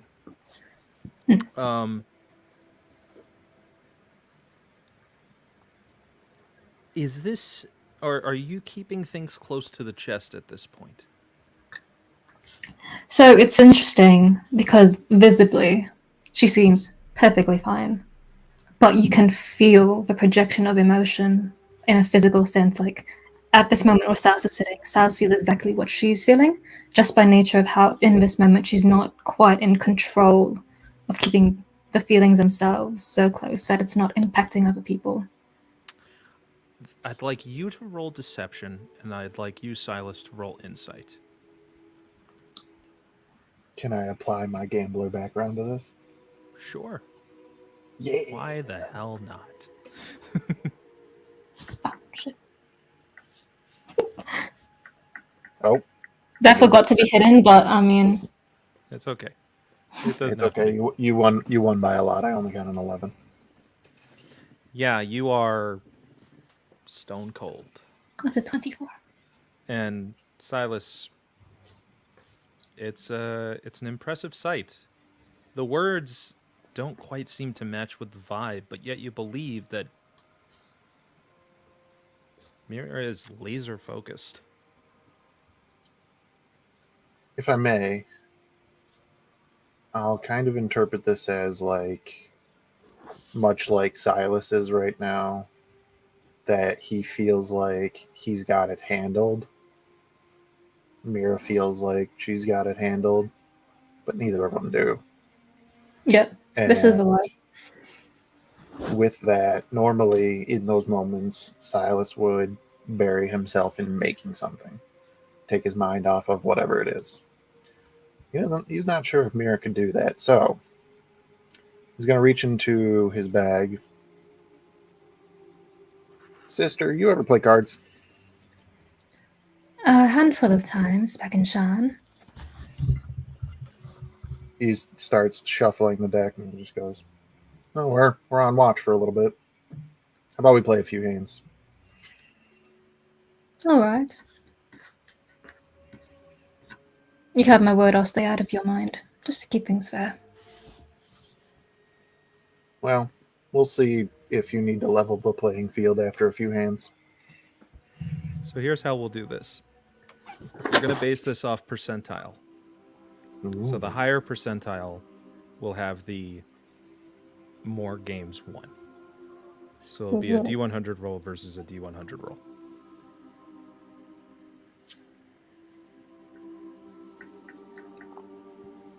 Oh, I have to roll both die.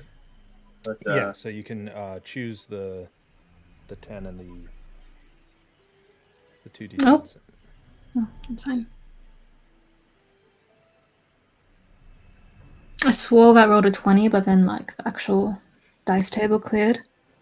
So that is a percentile natural 1 for me. I saw that. Is And I it 1 wasn't or is it 100? No, it I got was, the double zero it and was then a a 1. Yeah. So that You need is the a three first zeros for for me, as 100. far as I've seen. Cool. Okay. Yeah, Mira's surprisingly good. Again, is After luck. a few hands, like Silas just kind of furrows his brow and shuffles the deck again. Like, something's going on here.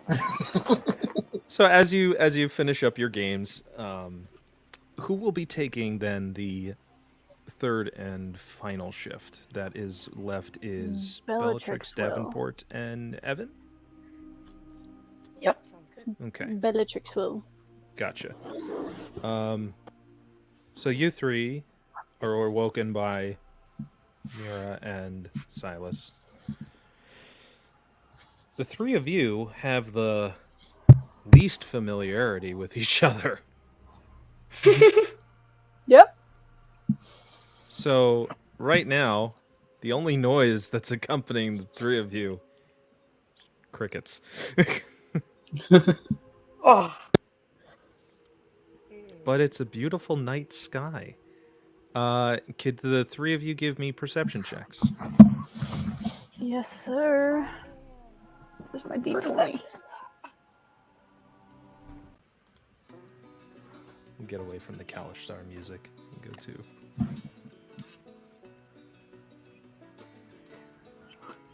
Oh, 23. Ooh, okay. so we're the Yeah, so, the only thing it gets that past us. is noticed immediately is just, this is definitely going to be the coldest point of the night in the desert, as the temperature just does feel like there is a sudden shift of dropping, just enough to be noticeable. But other than that, no danger. Bellatrix is just sitting next to the fire, keeping warm, and even like makes a little rig to like brew some tea. Okay. I think Evan Doc is. might come over after kind of peering off into the distance with his scarf kind of pulled up. He's gonna hear you clanging about setting something up, and he's gonna kind of go, well, you know, maybe a cup of tea would be quite nice. So he goes on over, sits down. At first, he doesn't say anything, but he kind of goes, I got coffee beans. You brew coffee in this thing? I would or just think we tea. should I think we should leave the coffee beans for when That's, man over you know what? there I'll- wakes up. I've noticed he has a thing for coffee. That's fair. I Evan, have- I'm gonna call out to Evan. Want a cup of tea? Maybe? Evan is busying herself, like breaking branches off to stoke the fire of trees, but then you just hear apologies, and she druid crafts, so like the branch starts to grow just like a little sprout again. Aww. It's like just Oh, well, that's just Sorry. so precious. You see that? Oh, that was cute. Oh, tea or no tea?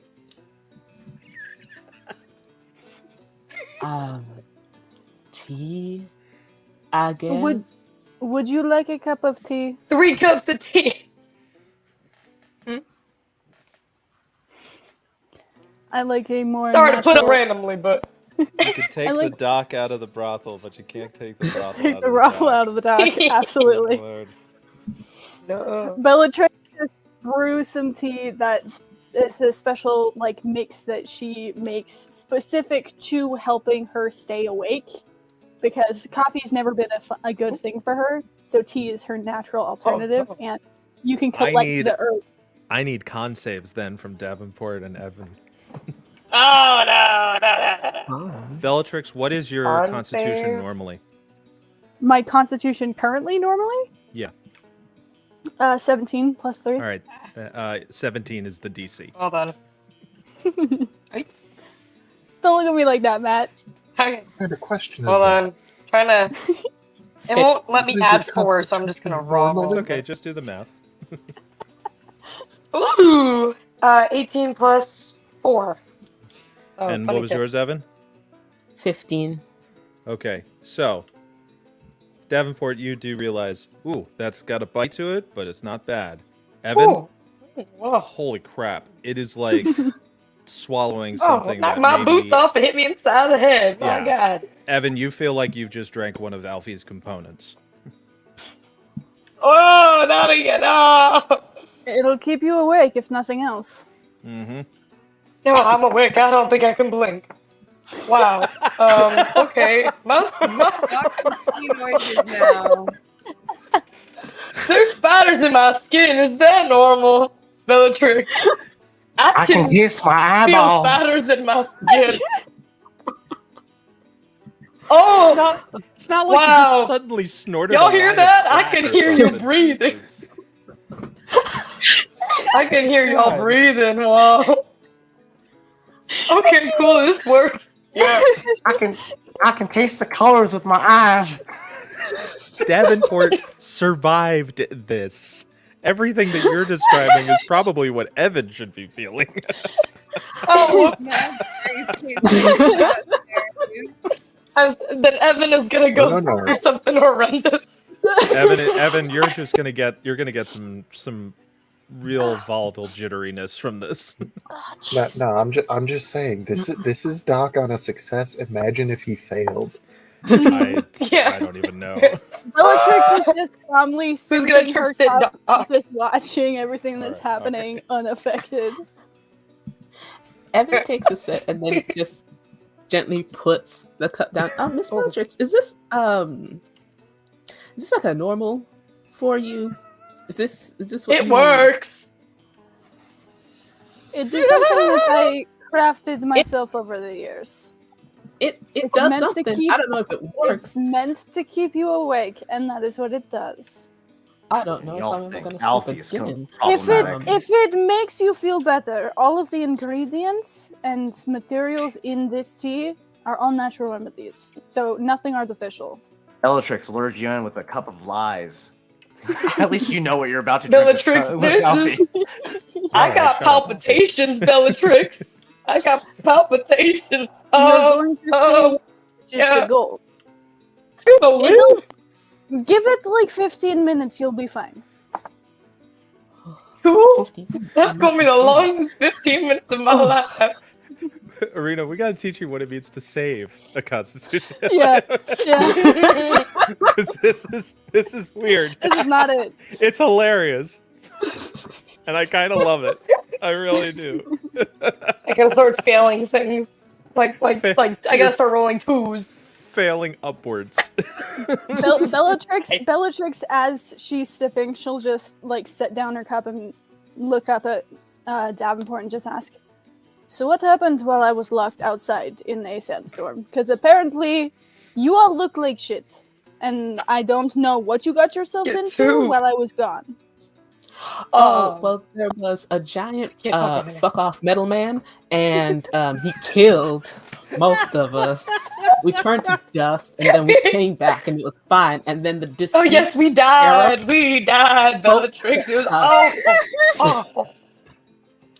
Oh my god. Evan, I just want to take a moment. That was stunning. It was stunning. We died, but we survived.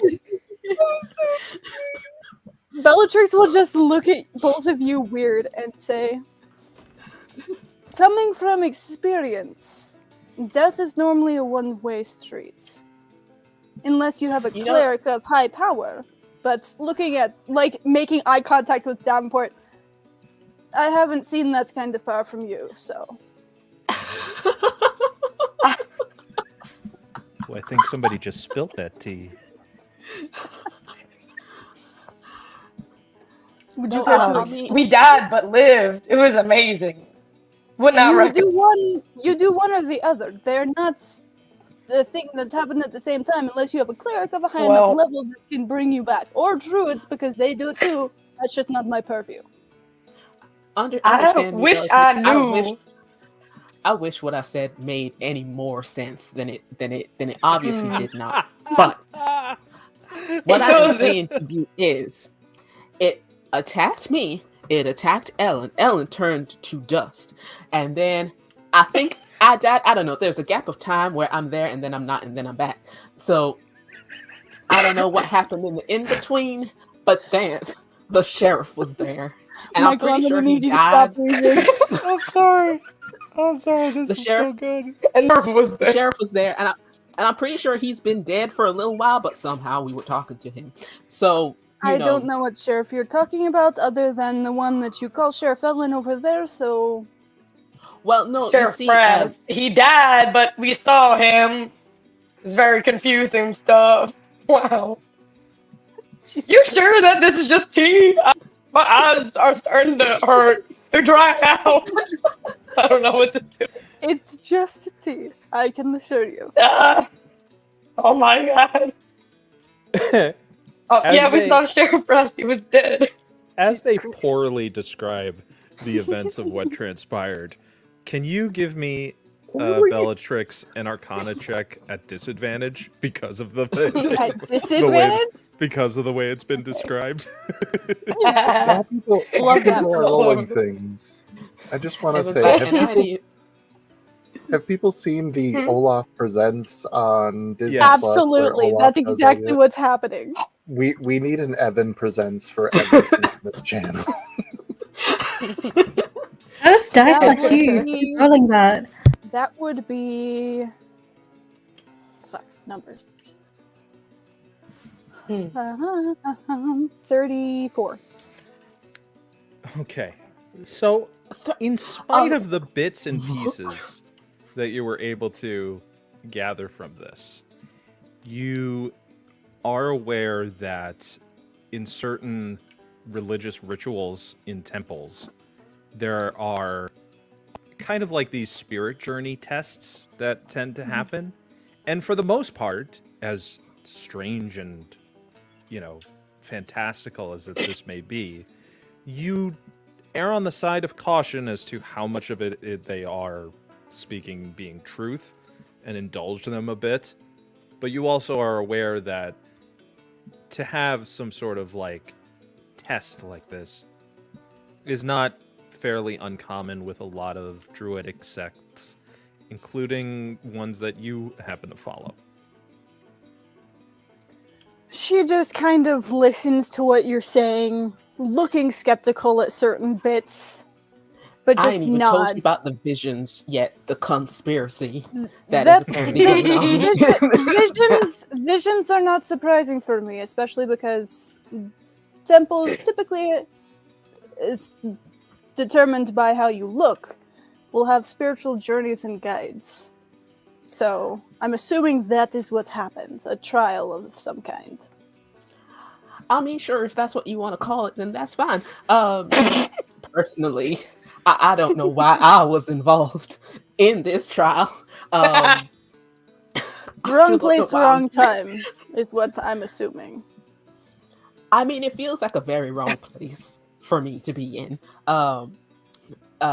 But no, apparently there's some conspiracy with this Eleanor Vate lady, the lady that's doing the mining stuff, and there's vampires involved, and she might be possessed by someone, Hold on. other undead person. I don't know. Vampires? Yes. And you see this dark look enter her eyes. Oh, that's not good. By the way, I will be personally sending Keith Baker, the creator of this world, the clip of and requesting that Lord of Blades formally be called from now on the Fuck Off Metal Man. Absolutely. I want that as an official alias. The dreaded Lord of Blades, or as in some circles known, the Fuck Off Metal Man. Just edit the wiki page. Yeah. Just edit the page.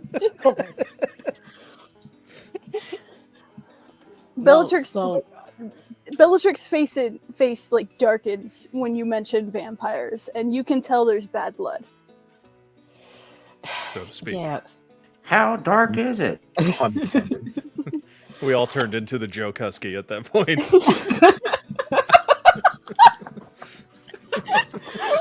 No. But yeah, no, so I don't know what was in this tea, but I feel like my heart is gonna like come out of my chest. It's just gonna. My fingernails are growing so fast. Oh my god. The party spice ayahuasca trap. Jesus Christ. Fine. You'll be fine. My skeleton's gonna hatch, Bellatrix. I mean, I'm gonna listen to you because I don't have anything else to go off of. But Bellatrix will just move over to Davenport and put both of her hands on his shoulder and say, "Breathe. Deep breath in. Deep breath out." No, I'm just inhaling. Slowly. And we'll start like trying to like get you to breathe really hard. Do you see the shadows, Bellatrix? They're on the outskirts of the forest, Bellatrix. The shadows are They're your coming friends. closer. The shadows are your friends. Okay, they're here to help and. Oh, okay. Okay, if you say so, Bellatrix. I trust anything you say after giving me this demon tea. Yeah. Continue. I should have known. I should have Nina known from the moment I saved felt on the roll. I still don't understand. I saved on the roll. Just imagine if I This had is it. who Davenport I don't is. know. Alcohol doesn't affect This is him. who Davenport. Does Dak Davenport come down from that psychotic tea? Find out next time on the next episode. Come in hell. Frontiers of Eberron. And we're Anyway, just like Continue. trying to get him to breathe slowly and calm him down. so I'm so calm. as this Go conversation on. continues, and you gather what you gather, Bellatrix, from these two individuals who, for any other reason, have the most outsider opinion out of everything that's going on. Absolutely not helpful. It's great. Not in the slightest. But morning comes, and eventually you're all able to gather around together for deciding what your next step will be. So, as Bellatrix and Davenport and Evan, you finally are able to not crash, but eventually come down. Bellatrix, you're fine. This is nothing to you. This is nothing. Evan, you're cool now. You're okay. Yeah. But I will say that you're getting a point of inspiration for that entire the two of you. No, like the two of you are getting 1 point each because that was inspired. That was beautiful. So hold on to those. The sun has risen, and it is another a day. In fact, you're actually not really sure what day it is, but you do know that not too far, the mountains are awaiting your impending arrival with an ally inside somewhere. And as all of you gather around the fire, we begin to figure out what the next move will be. As So- everyone's waking up, Bellatrix Yep. is offering the tea and has started brewing coffee for Silas. No. Don't drink it! Don't drink it! No! Question. Since Ivara herself is rather like known in like herbs and stuff, would she have advantage on a saving throw? If you decide to partake in it, I would If you say so, decide yes. to drink it. Ivara, no! Most important. Davenport didn't have such a fun time with it. Apparently, his system is a little Don't do weaker it. when it comes to natural Don't remedies. do it! Most important question. My blood at feels this so- moment. Yes, Alfie. How much compound 4 was Alfie able to create in order for us to all get inside the mountain that we need to get into? Roll a d4. It's tea, right? It's not alcoholic, but it's like No, Maybe it's it's- just tea. okay. Mira will try it because new experience is very important. All right. So before we all start getting crazy, let me just settle some business. Start. The d4. This is how many pounds you created. All right. Just 1d4, correct? 1d4. That's going to be 3. There you go. You have three, essentially 3 pieces, the equivalent that we established mechanically together. Sweet. Thank you. Okay. Raise can your all hand if you're continue. drinking the tea. Mira. Despite Okay. Davenport Ivara. freaking out, Ivara is just gonna kind of be like, Davenport freaks out over everything. It's fine. Ivara, con save with advantage. Mira, regular con save. Silas Ellen will not be drinking drink coffee with coffee. Silas. She's a simple woman. It's still brewing the problem. coffee. Yes. That's in The doc is sweating. No! Don't Mhm. drink it! No! Doc is having an Don't trust existential her. breakdown. What was that, Mira? 17. 17? You're okay. Ivara? It's tea, Doc. What are you "It'll be talking an about? 18." Good for you. Perfect. Meets it, beats it, and 1 beats it ahead. So you do recognize, ooh, there's a little bite to that, but that's not bad. I gotta say, Bellatrix, is that your name? No, I don't know why I went British there for a second. I was gonna Yeah, say, like he's actually who just- talking. who just showed up? My bad. Is this the real Ivara? Possessed. Bellatrix, that's your name, right? It is. This tea is very interesting. You're gonna have to give me the recipe sometime, all right? This tea is Well, it changing is a mix of my own, so Pardon? it is a mix of my own. So Well, I'd love to have the recipe sometime, darling, if you're willing to give it, that is. of course, anyone who's willing to have it, I will give it. I don't often get to share my things.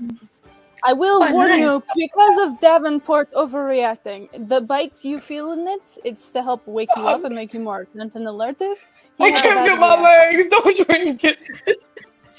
Oh, You're fine, darling, Davenport. Davenport. 10 hours uh, later, is still that freaking out. always still have wire? Why do you think he's at the brothel all the time? That man is needed to unwind on a constant daily basis. He's so wound Yeah. tight. Davenport can't hold their shit. Jesus. It's fine. He's it's freaking just out. tea. The recipe is a I think it's just a little mental thing at early. this point. Yeah, I'm 12 like, hours man. later. Little Davenport nightshade. needs certain long-acting clonazepam. No Nightshade. There is some Some like anti-anxiety for you. I'm just thinking. I'm Alright, being realistic. Wrangle it up, Posse. Some so, lithium, coffee is maybe. done. Mood Pour 2 stabilizer. cups of coffee for Silas and for Ellen. I need Alfie and Ellen to give me survival check. Mhm. As Oh, you boy. are still leading this group out. All right. Let's do that. with the vintage is stone cunning, my dear. I am no deer. 17. Survival's a +1. And I figured out how to add the modifier. Hey, look at that! All right. Although I will say that every time my wife asks, like, "Hun, will you be a deer?" I go, because I am a dork through and through. I am a man, not a deer. All right, so with camp gathered, the two of you are able to head towards the best natural path towards what you, Alfie, can know of a natural cavernous opening. And as you're all walking, let's just have a collective perception check.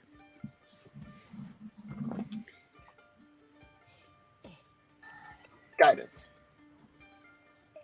I will also cast guidance on myself. Also cast Perception, you said? Yes. Wow. What's my roll?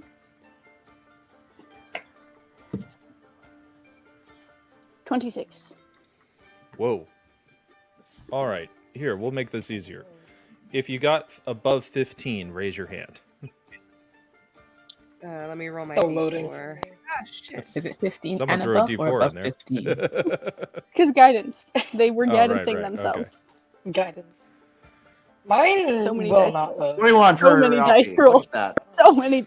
I will say then, Druids, Okay, just clerics, real quick, artificers, again. Witches. above 15? Only two of you? Wow, okay. Wow. I'm above 15 as well. Oh, okay. So for those of you who got above 15, you will spot along the way a broken down carriage. It is a wagon that is covered. It seems to have been kind of abandoned. There are some crates in there that look to be opened, just kind of haphazardly left behind. No sign of any sort of settlers there or any sort of, there's no dead bodies or anything like that. It just seems to be an abandoned cart. May It sounded like two farm animals just then. Just Alfie would start taking minor components away from the cart, bolts, nuts, things that he might think would be useful for him, and whatnot. So busting out the tinker tools, starts unscrewing some so things. basically, you're just stripping this thing down for parts. Okay. Bare I components. roll a vibe check? Leaves it up on cinder blocks. Vibe check. I mean, this is standard for him, so you're kind of aware. No, I'm of... not talking about on Alfie. I'm talking Oh, about on the this cart. Okay. situation in general. Okay, sure. Kind of on the same Give me. plane. You can give me an investigation check if you'd like Investigation. Kind of on this- I can do. for anything out of the ordinary, essentially. And if you'd like to Investigation, help you say? Bellatrix, you can. No, mine's a slightly different question. Oh, then Route. yes. She's vibe checking. I want to see if there's anything that looks somewhat important that was left behind, or if there's tracks to where the people who have been in this cart are leading. Ah, okay. That Then you can would give me be survival a on that one. dirty 20. Okay. So it does seem like it was kind of a leftover.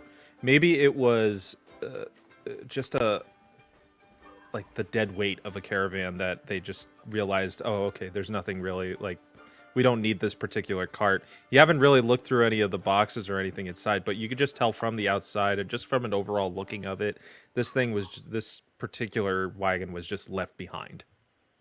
It's an 18. Okay, so it doesn't look like there's any signs of a struggle or anything like that, like anyone No. leaving in a panic. Okay. No, it's like a used car that someone left on the side of the highway. Okay. With an 18 Bellatrix, you do see that the path is in the opposite direction of where they're headed. Not sure whose that is.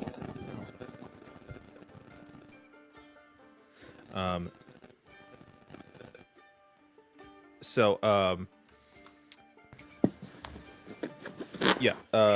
Sorry, got thrown up. Yeah, you do see that the trail of where this wagon was being taken from is away from the mountains, whereas you are heading towards them. Alfie, though, if you could give me an investigation check as you're rummaging through. I got you, mate. Un momento, por favor. Investigation, that's a +8. Look at that. Aren't you an investigative type little friend? I can't read what that number is, but that's 21. Oh, okay. So you're moving through it, and you find in one piece there's like a small bag, and it does have some like spare parts. It seems like stuff that would be used to replace knobs or nuts and bolts on a wagon wheel. But as you're looking through it, you do find a ring. It is, you would know, this is mithril. It's delicate. It has like a square cut quartz pendant on it, and engraved on it is the phrase "for my other half." Oh, it's a wedding ring. Alfie pockets it. Ooh, this might be useful to melt down into sling bullet. I could use it as a sling bullet. That's a possibility. Or we could use it as one of the components into the compound 4. And he just pockets it real quick, along with the rest of the bolts and nuts that he found. And once he strips this fucking wagon down to its bare skeleton, he treks on. Can you give me an Arcana check real quick? Knowing that with your mineral background, knowing that mithril does tend to have some magical properties to it sometimes. Oh, that's a 12. It's hard to figure out exactly what, but you do get a sense that there is some magical energy to this. Something that would have to be more defined with like an identify spell or someone who has the spell that I just got rid of. a more attuned sense to the arcane at the moment. Should you decide. All right. Is anyone else looking in this wagon? I would say Yvara's sure, why probably not? just looking around here and there, just trying to see if there's anything worth value. Okay. Give me an investigation check again. Mira will And follow Doc, Ivara maybe and look because around the the wagon and see if there's like. Oh, sorry. Okay. Oh, you go first. You go first. Okay. Doc would like to see if there's any footprints or any kind of trail maybe around them. Tell him what direction these people might have been heading or where they were knocked off track. From what you were looking at, and you can see that Bellatrix was looking at that as well, you were able to gather that it is headed. This was headed in the direction away from the mountains, opposite to where you are heading towards. Okay. I was just saying that Mira would have gone with Ivara because to her a card is a card, but sure, look around. Okay, so Ivara, you find a book. It is it looks like a dusty kind of like novella, and it's called "The Clue in Life's Triumph." Real quick, Alfie still like a does have spell? detect magic spell that he can use as a ritual. Can he do that while the rest of the party's investigating? Yes, and I will let you know in a moment. Mira, Ellen, were you doing anything? I would say Ellen would poke around for good measure, but seeing as how she kind of keeps an eye on everybody, I would say she's mainly sort of keeping track of everyone who looks around it, just remaining skeptical of the whole situation at large. Can you give me then a just general perception check? Mira got a 9 when she was looking around following after Ivara, but she doesn't know what she's looking for. You are very distracted.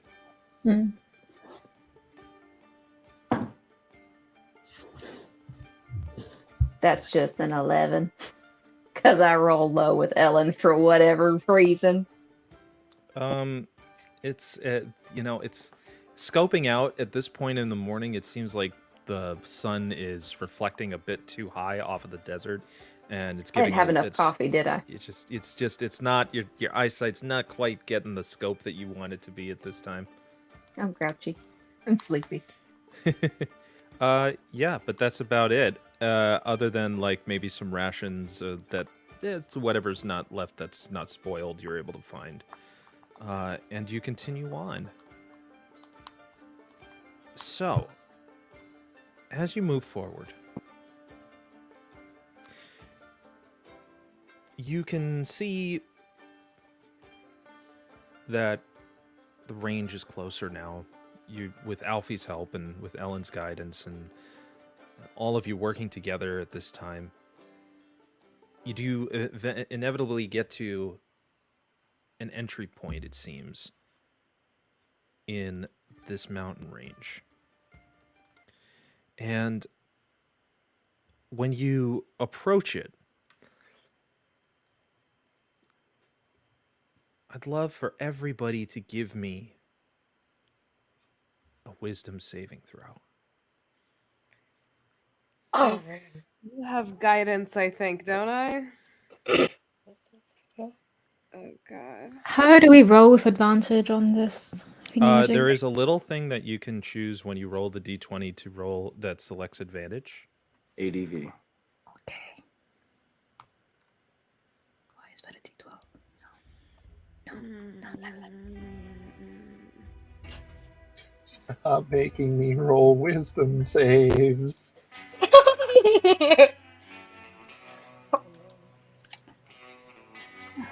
23. Everyone is rolling pretty solidly. Wait. 25. Wait, this is very important. Ellen, are you pure paladin? Say what? Are you a pure paladin? I Or did you multi-class at all? didn't multi-class at all with Ellen. Okay, so what's your charisma bonus? My charisma bonus Yes. is a +3. Okay, so because Silas would be closer to the front as well, he gets that +3 as well, because paladins have an aura of protection that gives their charisma bonus to saves. I didn't know that about myself. I learned. How do you not read about your own character? Easy, we have lots of them. There's a lot to know. There's a We lot. also level 7, You so that all. gives me 7. So who rolled below 10? I'm not sure what I rolled because everyone was rolling and I couldn't You see can do what it my again. number It's fine. was. You can do it again. If you Okay. missed it, it's fine. I'm fair. Merciful. Oh, I already wrote it. Look at me. So you got just shy of a 10. Oh, shit. Well, Ivara, this is a Wait, I can add a D4, but I'm guessing it's not gonna make. It's not gonna no, make a no. difference. If you get a 1, that's all you need to Oh, okay. to pass. Yeah, that is based well, on then Can I I'm cast- gonna Yeah. fucking roll. Can I cast Bliss on Silas and Ivara? You I already have give guidance them on like a me. D4? I mean, Okay. it's the minimum you could have rolled anyway. So yeah, you can use that to boost it up to 10. So you'll shake off this feeling. Silas, Do we get blessed or no? here's the From thing, our Mira. I'm gonna say though gracious. that prior to what you've been talking about and this state of mind you've been in, it might not be the most prevalent focus for you at the moment. Mm. Just What's it- just because. Silas, I Okay. will say this. I need you to roll a D100. No, I had one of those earlier, right? Yeah, but this How's one's the crazy person not being subjected to the crazies? I will say, upon feeling this like kind of head fog feeling coming on, Ivara is gonna place her hand on her chest and she's gonna cast Enhance Ability with Owl's Wisdom, so she will have advantage Okay. on Wisdom checks. Got it. Keep that So in that's a- mind. Going That's a into next 35. session. I don't know what that means. Okay. Don't just That laugh chuckle, at an though. arbitrary number. At the moment, as you start to step forward towards the mouth of this cave, you hesitate the most, and a wave of fear comes across you. You are going to currently, and into the next session, be in the frightened state. I need you to roll a d10 to determine how many minutes that will last.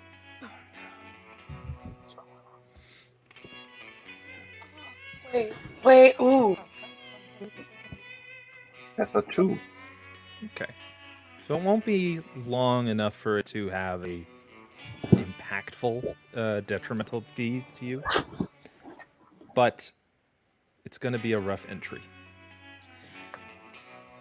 So, as you all face the mouth of this cave, knowing that your ally somewhere deep within it lies and is being held hostage.